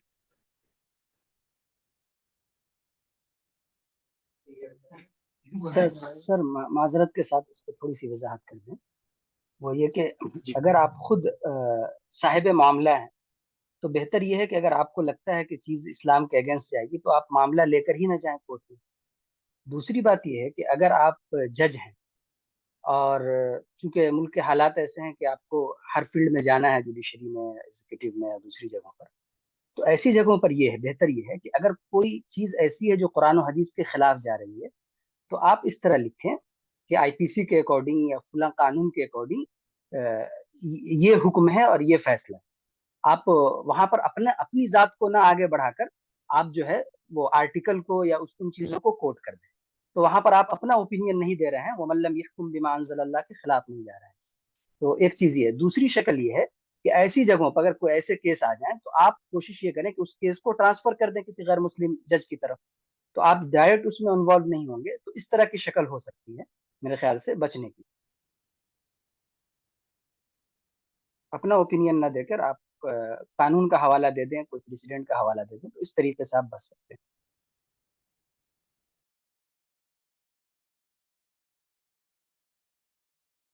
बाकी और किसी के पास कोई सवाल हो तो कर सकते हैं जल्दी से।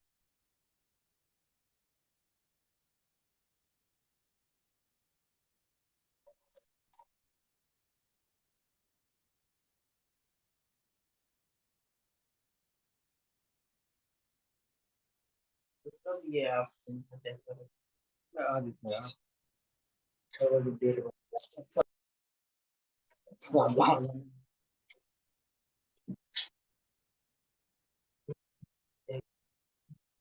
आई थिंक सर सवालात तो अब नहीं रहे, तो हम लोग एक सेशन बात को वाइंड अप कर सकते हैं। जी, बस एक आपको बता दूं, ये जज़ाकल्लाह खैर आपने उसमें ऐड किया। देखिए, वो जो फतवा जो मैंने पढ़ा था, उसमें ये था कि तीन चीज़ें के बारे में फतवा था वो। एक तो फतवा ये था कि जो लोग प्रैक्टिस करते हैं लॉ, ठीक है, लॉ प्रैक्टिस जो कर रहे हैं, उनको मतलब अपने लोगों के लिए प्रैक्टिस करनी, उनको एक तरीके का बून बन के साबित होना है अपने कौम के लिए। ठीक है, जैसे कि लोगों की गर्दनें छुड़ाना, बेल कराना, ये कराना, वो कराना। ठीक, दूसरी बात, एक टीचर है, तो टीचर में आपको ये था उस फतवे में जो था कि आपको जो है टीच कंपेयर करिए। ओके, उसको हर चीज के एस्पेक्ट को इस्लामिक कॉन्सेप्ट से कंपेयर करिए। तीसरा जो फतवा था, वो था कि जज वाला जो मामला था, उसमें उन्होंने कहा था कि देखिए वो थोड़ा सा फतवा जिसको मतलब मैं फॉलो करता हूँ, तो उसमें ये था कि जज के लिए तो थोड़ा सा मामला उसमें अकॉर्डिंग टू द ये आयत जो था वो यही था कि मतलब उससे थोड़ा सा बचिए, ठीक है, जज वाला जो प्रोफेशन है। तो क्योंकि आपके पास ऑप्शन है ना, ऑप्शन है आपके पास, आजकल तो बहुत ऑप्शंस है, राइट। तो ये मेरी और भी लोगों से, इनसे मुशर्रफ साहब से भी बहुत मतलब बातचीत होती है इसके मुताबिक। तो एक ये पॉइंट है, और वो फतवे के हिसाब से इट इज मीन्स आपका फतवा है आपके पास, और मगर इसमें आपको देखना पड़ेगा कि कौन से फतवे की जो है दलील मजबूत है साहब, ठीक है। तो थोड़ा सा ये भी आपको देखना पड़ेगा, ठीक है। वो तो इंटरप्रिटेशन है जो आपने बताई, और कि उसको ये लिख दें वो लिख दें, बट इसमें जो है दो फतवे हैं, तो इसमें आपको देखना है दलील किसकी मजबूत है, ठीक है। वो तो आप मुझसे ज़्यादा जानते हैं अल्हम्दुलिल्लाह, ठीक है। तो जज़ाकल्लाह खैर। एक प्रोफेसर साहब हैं माशाल्लाह, निहाल अहमद नदवी साहब। अस्सलाम वालेकुम, आप कैसे हैं निहाल?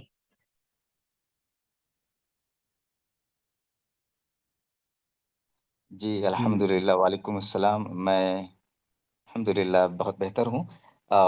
मेरा ये जो डाउट था, अभी आपने एक बात कही, जज, क्या ये आपका ये जो पॉइंट था वो जजेस के अपॉइंटमेंट से रिलेटेड है कि whether a Muslim should act as a जज, और was it something different? I was not able to catch the background. Okay, it was related to the judiciary, means Muslims opted okay, so not अच्छा अच्छा। Becoming. हदीस में मैंने specialisation किया था नदवे में, तो उसमें एक हदीस थी, कुन अहद सबा, मतलब सात में से एक हो जाओ। और सात में से एक हो जाने का मतलब ये था कि क़यामत के दिन जब हम सब लोग अर्श के मतलब सूरज हमारे सर के ऊपर होगा, तो उस वक्त कुछ ऐसे भी लोग होंगे, सात लोग, जो अर्श के साए में होंगे, अल्लाह के अर्श के साए में होंगे। तो उनके लिए बोला गया कि कुन अहद सबा, सात में से एक बन जाइए। तो द फर्स्ट एंड फॉरमोस्ट जो उसमें जो नाम है, वो है इमाम आदिल, एक इंसाफ पसंद इमाम। और कुछ मुफस्सिरीन का कहना इसमें यह भी है कि जो वकला हजरात हैं, जो जजेस हजरात हैं, वो भी इस तफसीर के जुमरे में, या यानी ये कह लीजिए इमामुल आदिल में वो लोग वो शामिल हैं। तो क्या अगर हम मुसलमानों को जुडिशरी जैसे मुकद्दस प्रोफेशन में जाने से, या किसी फतवा के इशू करने से अगर हम उसको डिस्करेज करते हैं, तो मुझे लगता है कि एक बहुत बड़ा जो है हमारा एसेट जो होना चाहिए उम्मत का, इस मेन स्ट्रीम एजुकेशन या main stream adversarial criminal justice system में, उनको हम इससे रोक रहे हैं, या कह लीजिए कि डिमोटिवेट कर रहे हैं ऐसे फतवा से। क्योंकि अगर अगर हम उस हदीस को वैसे ही उसकी तफसीर करें, जैसे कमा फस्सर मुफस्सिरून, जैसा और सब लोगों ने किया है, मुफस्सिर हजरात ने, मुहद्दिस हजरात ने, कि इसमें वकला भी शामिल है। इसमें इनफैक्ट मैं तारिक जमील साहब का भी इसमें एक बयान सुन रहा था, उन्होंने कहा कि इसमें तो एक इंसाफ पसंद वकील भी शामिल है।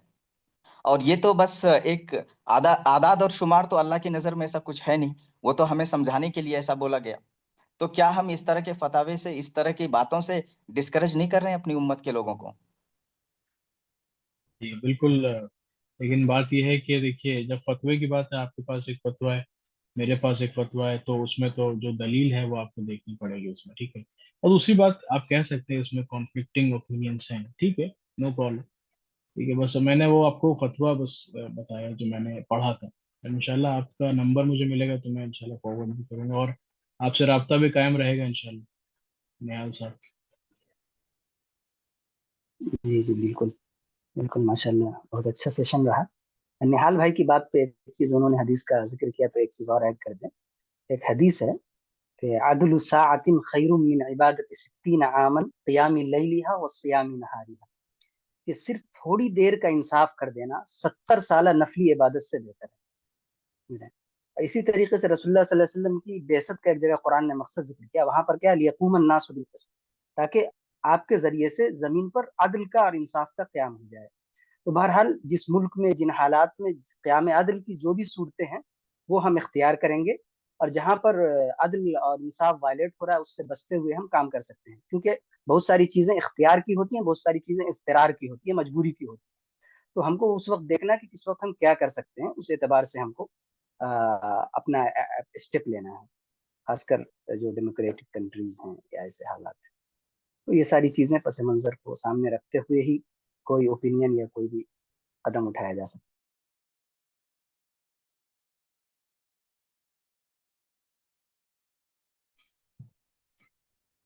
जी ठीक है इंशाल्लाह। जज़ाकल्लाह खैर। आप सबका शुक्रिया कि आप लोगों ने पार्टिसिपेट किया और ज्वाइन किया इसमें माशाल्लाह। ये एक अलग तरीके का एक टॉक था, क्योंकि माशाल्लाह आप लोग सब जो हैं बहुत से लोग आलिम हैं, और बहुत अच्छा लगा आपसे